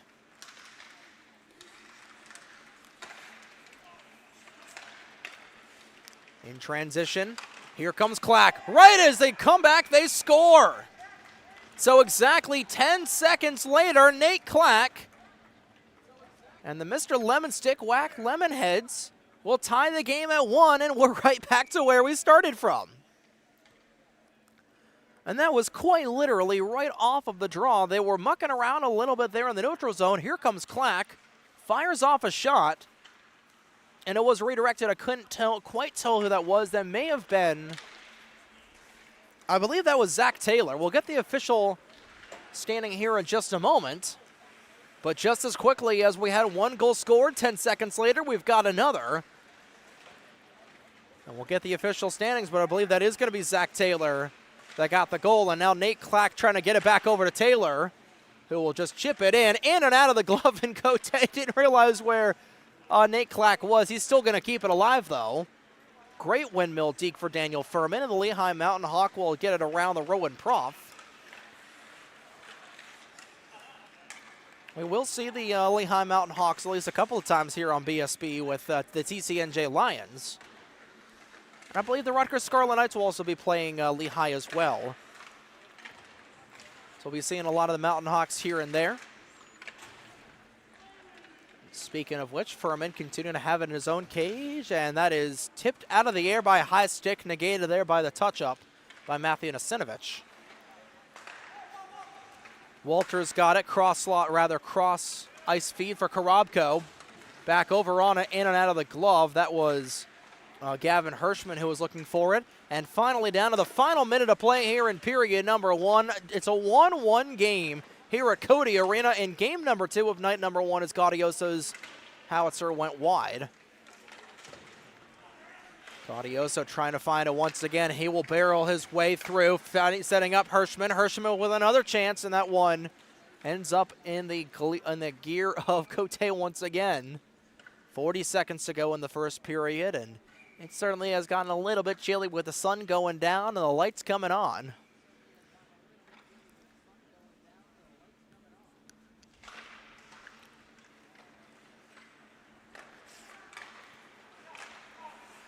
Trying to get it out there was LSW, and they will do so. Here comes Nasinovich here for Capper. Trying to barrel rush his way past Daniel Jakob in 13. Nasinovich still on it. Again, those two we just talked about it, but those two from TCNJ and Lehigh will be a couple of guys we see battling a little bit later on as well. Nasinovich looking for the turnaround chance, trying to find White in 16. White not able to find a teammate. Verdino not able to get out of harm's way. With 6 seconds to go in the first period, one final chance here for Capper. This one deflected into the corner. Taking it here is Logan John. He will just backhand it back into neutral. So 2 goals in that first period, both of them 10 seconds apart. Other than that, it's been back and forth like a pinball machine here in West Orange as we're tied up at 1 after 1 here at the RJ Cody Arena after the first period of play here in game number 2 of the night on BSB.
$15 down, 30 to go as we welcome you back to the Richard Cody Arena here in West Orange, New Jersey for the start of the second period of play between Mr. Lemon Stick Wax and Capper Hockey Services here on Breakout Sports Broadcasting. My name is Trey Wright. And we're tied at 1 goal apiece, and both goals coming just 10 seconds apart from one another. It was started by Brandon Ravito, netting his second of the season, in fact, with assists from Matthew Nasinovich and Owen Young. But literally 10 seconds after that, Zach Taylor, we did confirm it was Zach Taylor, netting his first goal of the night. Nate Clack and Gavin Jacoby with the 2 assists on the particulars from that opening period of play. Took us 12 minutes to get a goal in this contest, and these two teams have been playing each other uber close. and could very well meet in the opening round of the Club Division playoffs as Cote will gobble up that chip pass like it's a tortilla. Nice little chip shot there. I believe that was from Chase Gaudioso coming over from Rhode Island.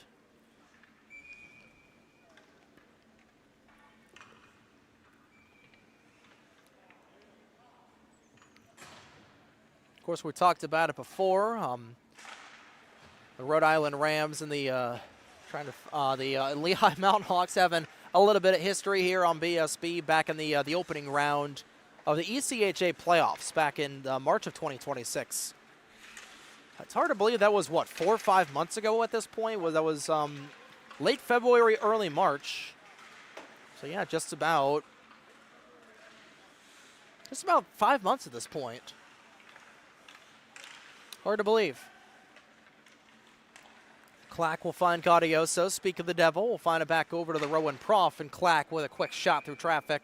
Short side drive, gobbled up once again by Cote. And we talked about it during the pregame. We talked about it, during the opening couple of minutes. But George Cote, one of the top goaltending prospects, not only in the JPL, but I would say in the Northeast as well. Of course, he played for the Del Barton School. Right now playing for Connecticut College in the NCAA D3 ranks.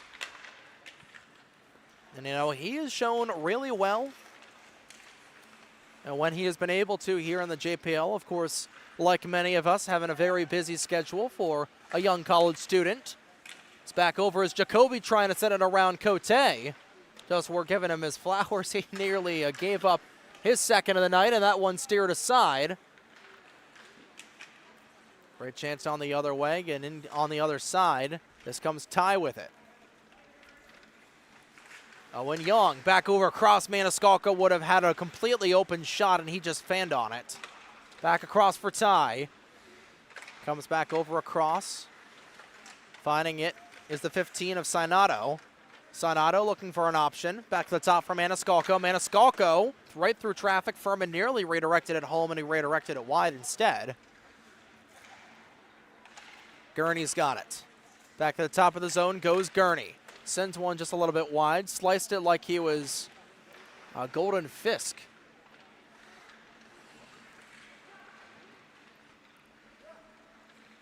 I was binge watching the Hawk, the new Will Ferrell golf vehicle over the last couple of days, and it's a pretty good watch.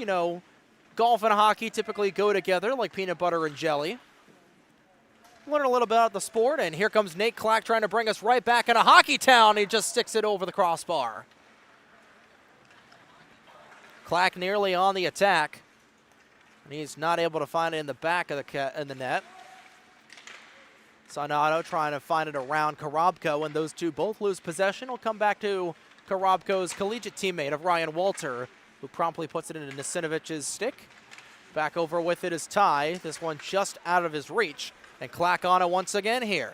11:30 to go in the second period. Clack across to Korobko, and coming back over across to snake it down will be Cote once more. But I've noticed, a lot of golf shows and movies kind of follow the same premises of a guy that, comes into golf, which has historically been a very pomp and circumstance, a very prim and proper sport, and comes in and does something really wild with it. Korobko doing something really wild there. He scores. What a beautiful shot there for Matthew Korobko. Found just a little bit of daylight over the right shoulder of George Cote, and he will give LSW their first lead of the night. You don't find many goals prettier than that, folks. Wow.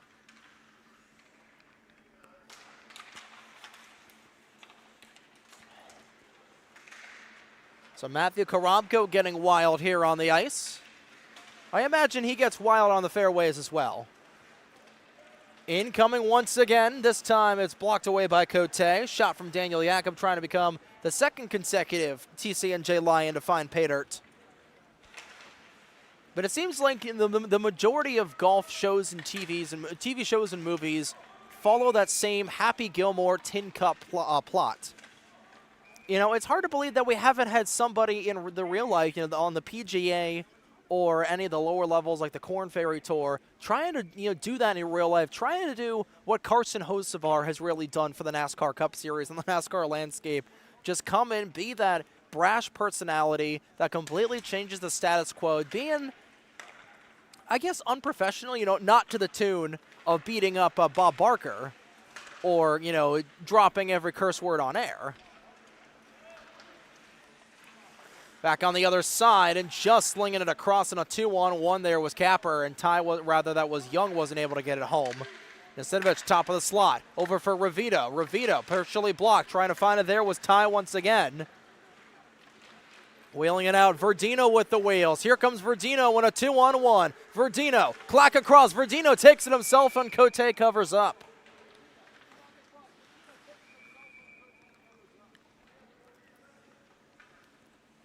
Shots right now, 19-10 in favor of LSW, and just an observation I've had on the sport of golf. I'm surprised nobody has really come in to try to do the Happy Gilmore, trying to become a younger John Daly, I would think.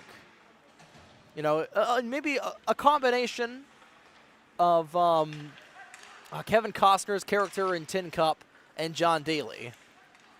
Not being just a complete psychopath, beating up your caddy, getting in a fight with alligators, or, like I said, just being kind of a moron out there on the course, but, and having the talent to back it up, of course. But anyway, moving away from the fairways and back into the ice rink, 9:42 to go in the second period. 2-1 leads Mr. Lemon Stick Wax over Capper Hockey Services, and it's 2 consecutive goals here for LSW that have put them out front. Furman trying to drive in.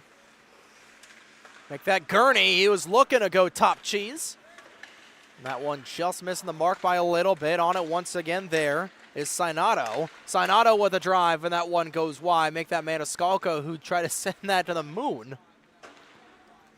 Gurney banks it back in.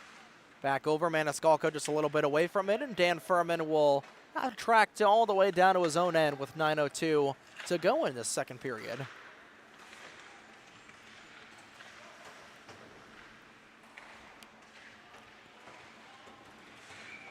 And we're going to get a quick whistle here. I believe this is dog down for a hand pass.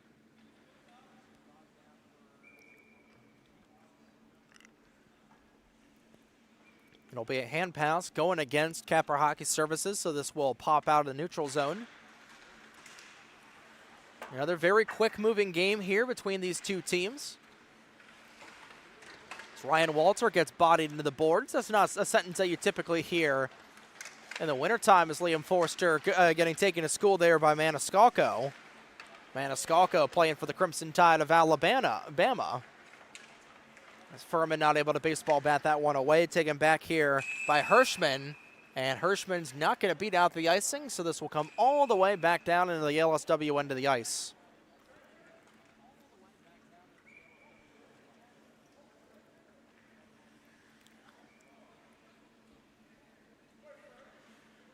Now looking at Connor Maniscalco sitting at 6'2", 170 from Essex Falls. Of course, up here in Essex County, he didn't have to travel too far here for tonight's matchup, so I feel like he's a little bit happier about that. Like we said, playing for Bama.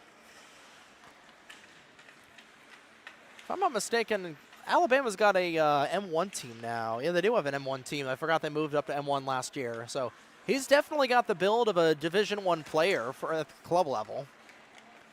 Like we said, sitting at 6'2" and 170. I feel like, put on a little bit more muscle, I feel like he's probably up in the 180s range if I had to gauge. Definitely a big boy, right behind the other big boy of Gavin Hirschman. He's going to give Hirschman a little bit of a shove there. I feel like if Connor Maniscalco and Ryan Walter both collided into the end wall, it would likely shatter the boards. And here comes Hirschman looking to give his team 3 goals in a row, and Cote is looking for a little bit of offense from his own team. He's not getting a whole lot, and he's getting onslaughted here by LSW. Walter at the point, sends one through traffic. That one skittered to the end wall. Clack trying to dish it back off. Hirschman getting physical out there. I think he's been listening to a little bit too much of Olivia Newton-John in the locker room. Same thing with Nate Clack. He's trying to get physical in the dirty areas of the corners. That one was under the gear of Cote for a brief moment in time. And LSW continuing to buzz here. That one sent off the end wall once again. Nasinovich will have enough of this. He'll clear it back out. Was on to Sinata for a brief second. Clack has got it. Taken back by Nasinovich, and here comes Nasinovich down the near side with it. Right into the glove of Mitchell Jansarak, and Jansarak was going to play it for a second, but he held on a wee bit too long there. And we're past the halfway point in the second period, so we're halfway there. And both of these teams, I don't think any of them are living on a prayer just yet. This has been a very even game for the most part. Now, on ice in terms of possession, but Mr. Lemonstick Wax right now leading 21-12 in the shot ratio. And they also lead 2-1 the scoreboard too. And LSW knows what's at stake. You know, they've got the tiebreaker in terms of the head-to-heads over, you know, the right people in this tiebreaker. And depending on how tomorrow goes, with the matchups we'll go over, or how Wednesday goes, we'll go over those matchups here in a few moments. We could have a very different looking playoff grade as Cote will flip this off to keep the play alive. You know, I think there is a world where Mr. Lemonstick Wax goes from being the current 7th seed as of right now to a potential 3rd seed based on just how close this field has been. You know, when you only get 7 games in a regular season, you play everybody once. As that one goes wide of the cage, Jansarak got a little bit of a piece of it. You know, of course, you're going to have relatively even contests, but I don't think we've seen a playoff race as close as what we saw, what we've really seen over to this coming into Week 7. Here comes Young right down the alleyway. Beautiful move, and an even more beautiful save there out of Jansarak to keep his team up by a goal. Verdino now looking to respond on his own attack. Sticked away by Nasinovich. Clack not able to keep it in the offensive zone. Back into neutral it comes, and Gaudioso will shrug off a hit there from Ty. Gaudioso still with it, bum rushing his way down the right wing with it. 5 minutes to go in the second period. Jakob will keep it in, trying to find it back to Verdino. Verdino at the Here comes Clack with a chance in point blank, and Cote has got it covered. It was a really good symphony of play there between a couple of veteran players here in the Jersey Pro League. Of course, we talked about it during the first game of the night. We've had our stalwarts in the JPL. We've got our stalwarts on these two teams as well. Of course, first one that comes to mind, obviously Nathan Clack. What he's done on the ice for both the Jersey Pro League and also just New Jersey hockey in general. As Cote will keep that play alive once again. Of course, part-time player, part-time referee, or full-time player, part-time referee over at the USPHL ranks. Our favorite referees, as he's got a 2-on-1 developing. He's got Logan John to his left-hand side, and Clack trying to do some of the goal scoring. He does! Nate Clack goes 5-hole on George Cote. It's 3 straight for LSW, and they lead 3-1.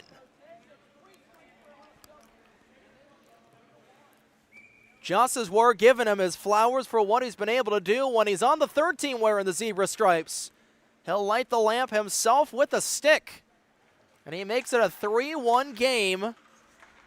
And that was just as beautiful as a shot as you can get there in Capper Hockey Services. Now starting to feel that pressure here with only just less than 20 minutes to go in regulation. 4:15 to go in the second. We've got a full 15 minutes of third period to play, but time is really starting to wind down here.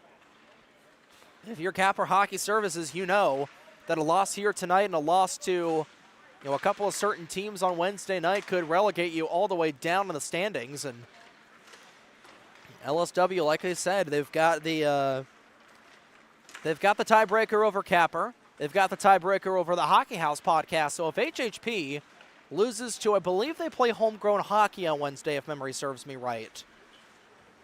Here comes John on his horse. Logan John trying to make it a 4-1 game, and he just goes wide. Back on the other way. Rebound came to Jacoby, and he just sliced it like he was at Pizza Hut. I almost said it like it was at Taco Bell. They don't serve pizza at Taco Bell. That would be good, though. Yeah, combination of Taco Bell and Pizza Hut. Because sometimes you want a Baja Blast with your Crunchwrap Supreme. God, I'm trying to remember. It was that one meme video of as the net comes off its moorings, but play on this will come back out in a neutral. It was that one Meanwhile at the Legion of Doom video. I'm trying to remember who the YouTuber that was. But it was Meanwhile at the Hall of Justice, Meanwhile at the Legion of Doom, Meanwhile the combination of KFC and Taco Bell. KFC and Taco Bell, that's what it was. Muscle memory kicked in there.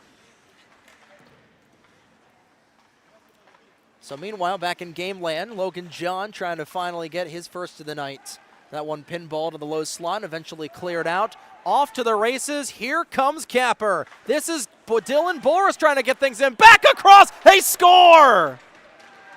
It's Michael Ty who collects the rebound. He hit all three posts to ring it.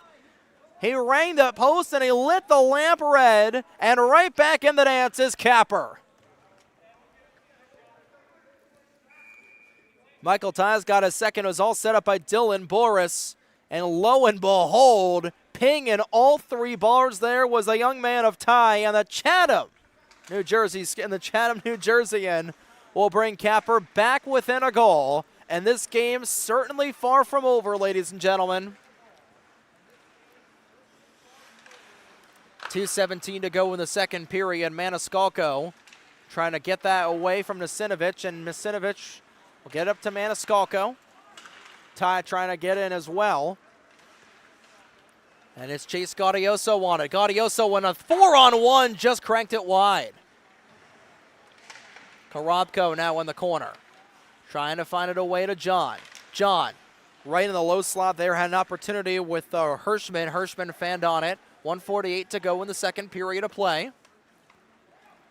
And Capper looking for a quick equalizer to end things here in this second period, and that would absolutely turn things over on its head here, with each team having a goal in the first period. Could be well on their way to having 2 goals in the second period. Here's Nasinovic across, back over. Jansarak knocked the net off its moorings. Play is going to remain alive, though, as LSW had possession.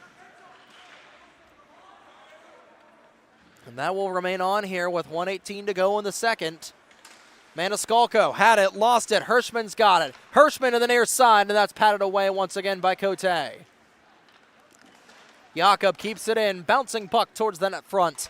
That one skitters into the corner once more, taken back here by Verdino. 1 minute to go in the second period. Verdino now at the right wing with it. Back over to Gaudioso, finds Hirschman. Hirschman back across. Hirschman short side opportunity on Cote. He'll come up big once again. Hirschman still on it, trying to find a friendly skater. Gets it over to Brandon Ravito, however, who will turn it over. Ravito, Jakob, nearly out of hand pass. That would have whistled play dead. Instead, it's Nasinovic who will go up north with it. Went up north, taken back by Hirschman. Hirschman has Verdino cherry picking at the blue line. Instead, will get it back over to Gaudioso with 30 to go. Gaudioso fan on the initial chance, put it in and out of the glove of Cote.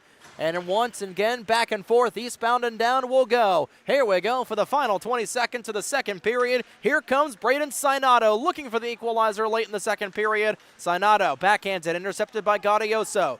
Intercepted once again there by Young. Gaudioso trying to play keep away, sends it into the friendly corner. 6 seconds to go in the second period. Not going to be any final chance here for Capper Hockey Services, as time will expire in the middle frame. 2 goals in the second period for Mr. Lemon Stick Wax. Only 1 for Capper Hockey Services, but Capper's got the most racing in this contest. But it's LSW 20 minutes away, rather 15 minutes away from blowing up the playoff picture when we come back here to the third period of game number 2. Here in night number 1 of the 7th week of competition here for the Jersey Pro League Club Division.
It's been an incredible game so far here at the R.J. Cody Arena as we welcome you back to West Orange, New Jersey for the third period of play between Mr. Lemon Stick Wax and Capper Hockey Services here on Breakout Sports Broadcasting. My name is Trey Wright, and getting a look at the particulars from the goals in that second period of play. Wasn't quite the goal-scoring frenzy we've seen in the past, and we've got some rock, paper, scissors at center ice. I don't know what we're doing. I don't think I've ever seen that before. And that one ends up in the net.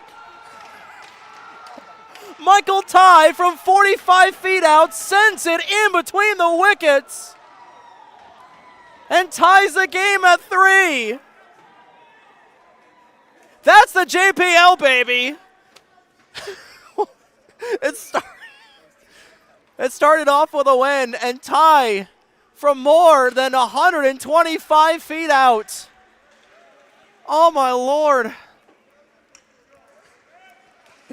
He got his second goal tonight. I don't think Jansarak was ready for it. You know, because I saw Jansarak talk with the referee, and I'm not sure if that was because the net came off during a grade A scoring chance, but we're tied at 3. Right as we're talking about it, they score! Liam Forster brings the lead right back to LSW. What a start to the third period. Holy jumping!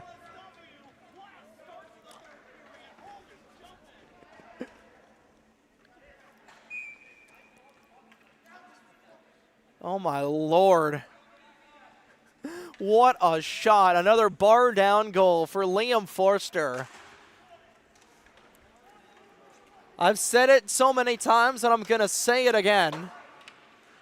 The University of Delaware Blue Hens have got themselves a blue chip prospect, as Forster will bring LSW the lead once again. And 2 goals inside the first 45 seconds. You know, not even that. Inside the first 35 seconds of the third period. We'll finally get a whistle for something other than a goal. It's an offside against LSW.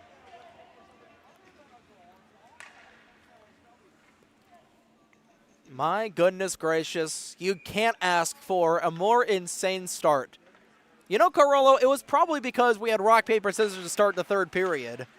I guess rock, paper, scissors is a little more, what's the word? Enchanted? Magical, I guess? I don't know. Invigorated. I don't know. I don't know what the word I'm looking for is. It's not good if I'm a broadcaster, but Nate Clack will crank this one up into the netting at the end of the ice. I mean, we didn't even have a center ice goal. We had a goal from over near the face-off dot in the neutral zone from Michael Ty from about 125 feet out. That's the longest goal I've ever seen in person. I've had the privilege of calling as Forster trying to play keep away from Owen Young. Jansarak coming way out of his cage. He played it, he gambled, and he won. Sometimes you gamble and lose. And Jansarak fortunately gambled and he won there on that chance to clear it out aggressively with 13:20 to go in the third period. Again, Mr. Lemon Stick Wax knows what's at stake if they win here tonight and Capper loses, because an LSW win, like we're talking about, would put them in a 4-way tie for third, and they would have the tiebreaker over Capper Hockey Services and the Hockey House podcast. The thing is, if College Hockey Buzz wins tomorrow, CHB, well, okay, so in terms of the military, as Jansarak will get it back over to Ryan Walter, and an LSW win tonight would be a Moab, a mother of all bombs.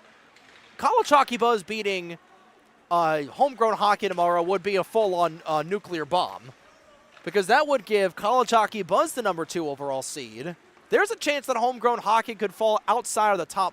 Actually, no, I think homegrown hockey, there's a chance they could fall down to 4 if they lose tomorrow to College Hockey Buzz and Mr. Lemon Stick Wax wins. And yes, it did take me about 3 hours to figure that out during my Amazon return shift to Kohl's today, ladies and gentlemen. Thank you for asking. But of course, that is then, this is now, that is all in the aggregate, as Billy Bean would say. 12 minutes to go in the third period. Connor Maniscalco fighting heavily with the 27 of Zach Taylor at the other side. Those two, some big lads wearing red and white. Thundering it back over once again is Furman. Taylor's not done yet there on the Marist Red Fox. That's another name we'll see plenty of times here with the Rider Bronx taking moving conferences. We'll see Zach Taylor and all the Marist guys in that Metro Conference matchup. Here comes Ty, looking for his third of the night. Instead, he sends it over the shoulder, over the glass. Unfortunately, the protective netting was there. Or else the person dressed like a seat would get hit. What a beautiful barn we've got as well. You know, Cody Arena, one of the most underrated barns in the Garden State. You know, you've got your cathedrals, you've got the Meadowlands Arena, you've got the Prudential Center. For your small-time rinks, you've got the Ice Vault up in Wayne, just a little bit of ways away. You've got the RWJ Barnabas Hockey House. And you got Hobie Baker Arena. Is that one in the back of the net? They score! Game is tied, and it's the 15 of Braden Sinato who nets the equalizer just as we're naming random hockey rinks. Braden Sinato brings us back to the graded rink here. And it is a brand new hockey game with 11:05 to go in the third period, just as we're talking about the Hobie Banker rink. Sinato, who plays for Syracuse, able to not light the lamp orange, but lights it red. And he's on it once again. And, you know, it's kind of fitting. Earlier on the stream, we were talking about how this barn reminds us a little bit of the barn, the arena that Slapshot was filmed at. Because as Maxine Nightingale once sang in Slapshot, we're right back to where we started from. 4 apiece with 10:44 to go in the third period here at Cody Arena. And like we're talking about, one of the great arenas here in the Garden State. We're talking about Hobie Baker Arena as well. You know, for the others, we talked about Ice Vault. You know, we'll throw the Iceland Skating Center in there as another chance, this time for Tom White, the captain, looking for his first of the evening. I think Capra Hockey Services wants us to continue listing random arenas in New Jersey. And Nate Clack, I don't know, Nate Clack wants us to try and glaze him a little bit more with his refereeing. You know, we're talking about, I guess, for Capra, you're talking about random arenas, and for Nate Clack and LSW, it's talking about the stuff that they do off the ice, as well as Clack trying to crash in heavily there with 10 minutes to go in the third period. And ladies and gentlemen, buckle down the hatches here, because we have got one heck of a throwdown for the final 9 minutes and change at Cody Arena. Hirschman trying to get it over. Clack got it. Stretch pass across for Verdino. Make that Jakob. Jakob puts on the brakes of the right side circle. Over to Hirschman, and I think Cote was able to get just enough of a piece of it. I think it was going wide anyway. They'll register a shot for it, though. So Hirschman will get credit for a shot on net, but George Cote coming up big once again. And Capra Hockey Service is starting to creep a little bit back into the shot category, but George Cote has had to play with a big impact so far here tonight. 28 saves on 34 shots. He nearly let one in. Is looking for the go-ahead once more was LSW, who has had the lead pretty much for the majority of this game ever since the opening couple of minutes in that second period. Back over, Owen Young with it. Young, Karabko. He and Karabko starting to dance a little bit there on the far side. Comes back over to Ryan Walter. Walter will find Karabko once more. And 8:40 to go in the third period. Walter will find it back over. Here's Logan John with a shot over the top right side of the crossbar. Forster keeps it in at the blue line. Future Delaware Blue Hen looking to go around. He'll keep things over at the near side. Sends it back over to Ryan Walter. Walter wearing 65 in the tall tower, trying to keep it away from Dan Furman. Furman will pickpocket him. Here comes Furman on to Jansarak, and a great no-look save out of Mitchell Jansarak. Comes up big, stack the pads like he was at IHOP with some pancakes, and he makes the stop with 8:10 to go in the third.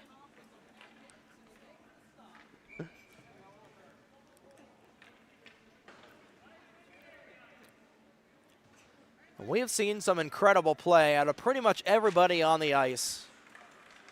And that's what I love about the Jersey Pro League is that is a great opportunity for players to showcase their talent right at the doorstep. Not able to get anything there was Capper. Jansarak had lost his twig. He's able to get it back. And this will, in fact, be an icing with LSW not able to chug along in time.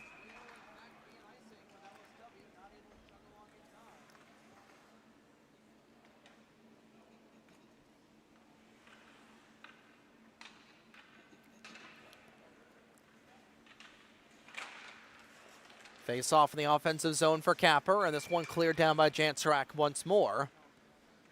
7:50 to go, just at about the halfway point in this third period, and it has been a good one, to say the very least.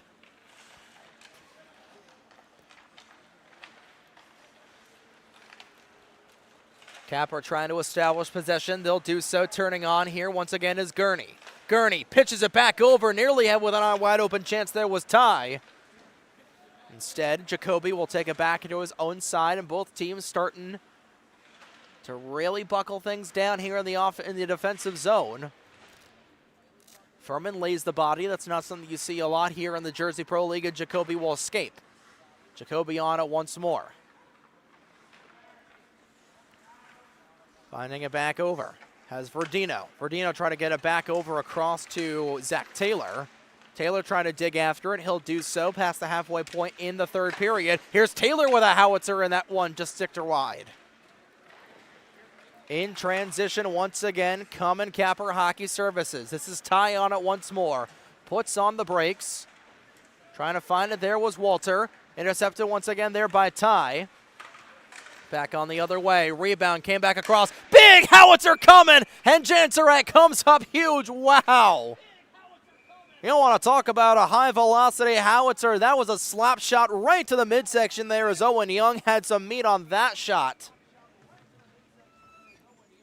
That reminded me of back during COVID when my brother and I would play street hockey in a very small driveway over in Neshannock Station, New Jersey, where we only had maybe about 4 feet to play with, and we would each wind up a penalty shot and try to hit the other one in the midsection, if you will.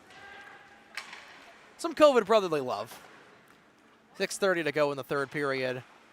Back on the near side, screaming with it is Jacoby. Make that Jakob. Jakob thought it, lost it.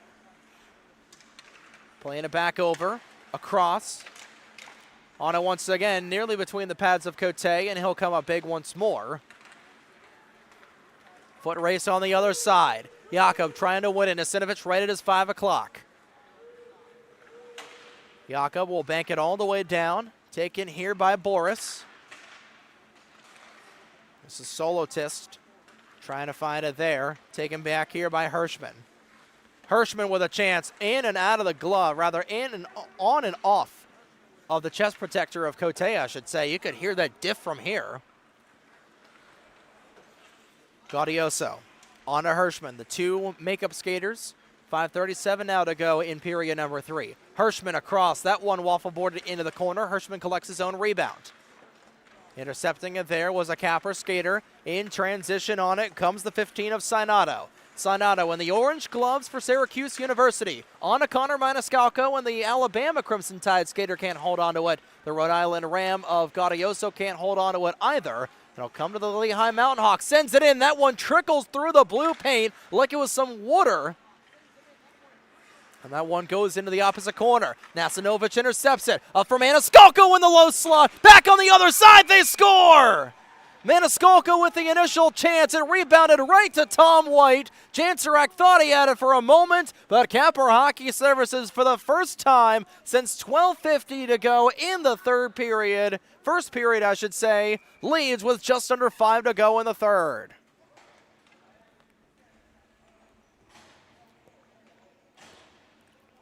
And what a chance there, and those second chance rebound opportunities have been absolute gold for Capper Hockey Services, and they're now 5 minutes away from potentially getting this third seed. Trying to lock up this third seed, and that one, oh, I think that just pinged off of the outside of the crossbar. And that ends up in the high netting once again, and we'll get yet another pause.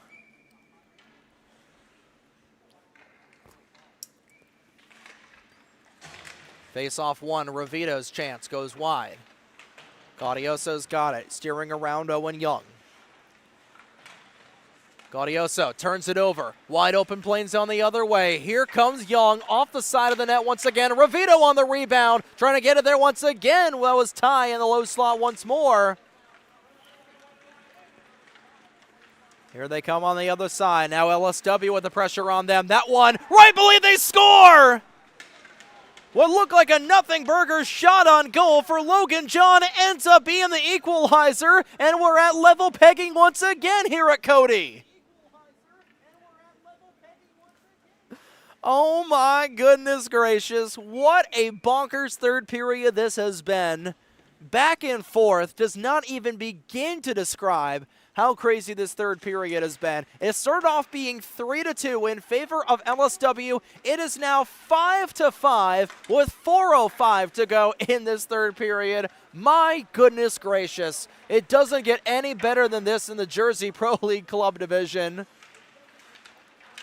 We should have known it was going to be a magical third period when they had rock, paper, scissors for the opening faceoff. And what a way to open the final week of the regular season for the Jersey Pro League.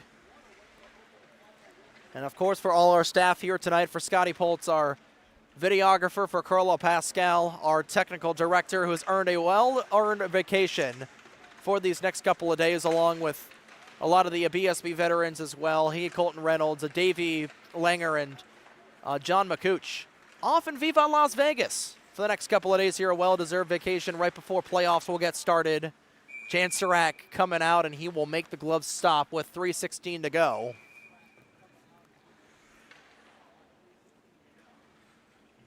But getting a gander at the next couple of games here over these next couple of days here for BSB to round out the final week of competition. X-Hockey Products will take on Top Line Hockey. That will essentially decide the #1 seed for the Pro Division. And Team Goose will take on the 43 Oak Foundation. That will decide the 3rd seed. Back on the other way, Verdino shoved off by Nasinovich. Little two-arm shove there for the Lehigh Mountain Hawk. 3 minutes to go. Here comes Forster on it. Net was off its moorings for a brief second. Cote will reset it. Boris had it, lost it. Taylor will take it away. Taylor and Boris still fighting for it. Nasinovich has got it. Nearly on the tape. Intercepted there by Walter. Took it away from Owen Young. And Walter's got it once again. Flips it across to Verdino. Verdino at the near side. Time continuing to wind down. Here we go. Potential in the other way, and Nasinovich will drive it away. That was Hirschman who had a chance. Forster with a drive in the pads of Cote, and he will hold on once more. 2:25 to go in the third period, like we're talking about. XHP and TLH will play in the first game tomorrow night, and then Team Goose and 43 Oak will play in the second game. Then Synergy Uniforms will take on the Hockey House Podcast, and our final game of the regular season for the JPL Club Division will be Homegrown Hockey versus College Hockey Buzz. And after that, playoffs will be set. The bracket will be set.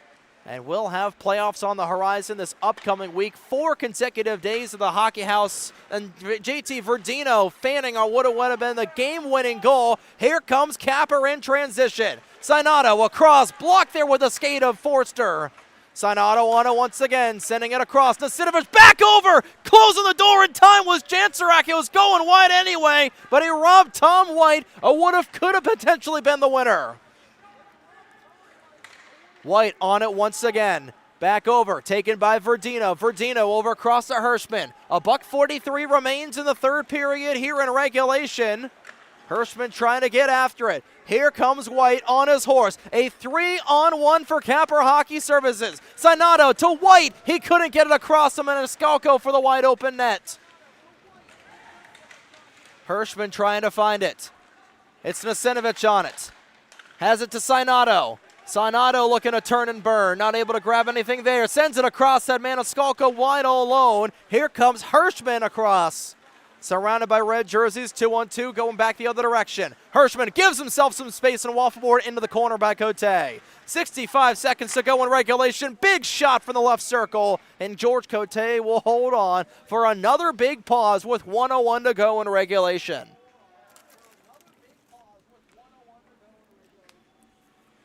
And this game has been absolutely bonkers crazy.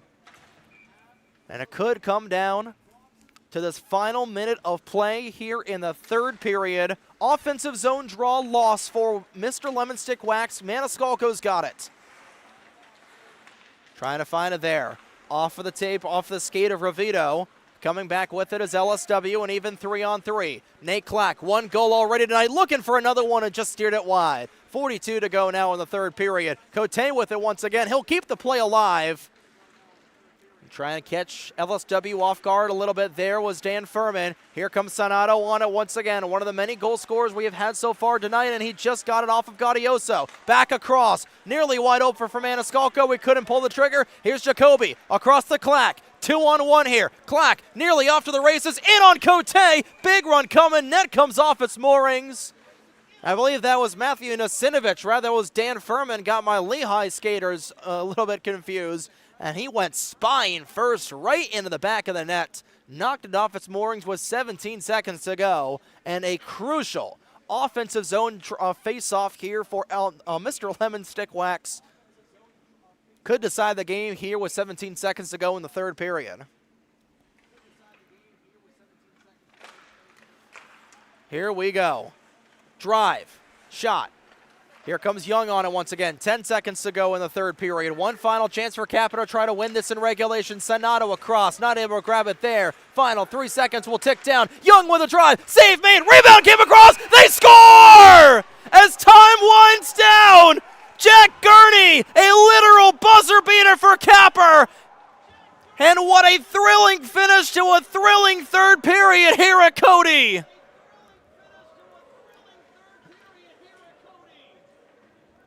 We'll get a replay. They're going to talk about whether it's going to count.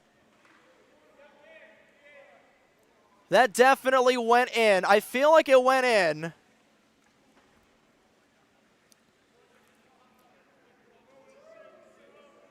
And it is going to be a confirmed goal. We saw the replay. We'll get another look at the replay to see as Gurney put it in right as time expired. That was just a crucial keep there. Blast from Owen Young. Gurney put it in right as time expired. It doesn't get any crazier than that. And Capper Hockey Services will be tied for second here tonight. And if everything goes their way, they should be the third seed. What a heartbreaker, because we were just about to bring up if this game went into overtime or went into a shootout, that each team getting a point would be crucial in the playoff race as well. But Capper came, saw, conquered, and a literal buzzer beater at the end puts the dagger in the hopes of LSW getting above the 7th seed. We got to take a breath after that, ladies and gentlemen. And fortunately, that was our last game of the night, because I don't think I've got any voice after that third period of play. A bonkers up and down. How many goals do we have in that third period? I think about maybe 6 or 7. Somewhere in that ballpark, unintentionally. Stop doing that, Carollo. You're not funny. You're not a middle schooler.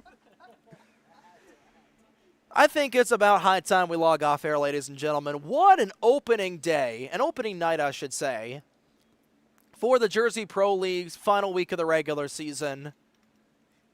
And hey, we got another couple of days left here, but my goodness, that will do it for tonight's doubleheader of BSB versus John Matthew Gaudreau, with JMG winning 9-4 over BSB and winning 6-5 right at the very end was Capper Hockey Services over Mr. Lemon Stick Wax. And we will officially get it a Dodge, but on behalf of our entire crew here tonight, for Scotty Poltz, for Corolla Pascal, my name is Trey Wright, saying so long from Richard J. Cody Arena. This has been a presentation of the Jersey Pro League, right on your home for the JPL, Breakout Sports Broadcasting. Have a good night, ladies and gentlemen. We'll see you back here tomorrow night for the final night of JPL Pro Division action here for the final week of JPL regular season here on BSB.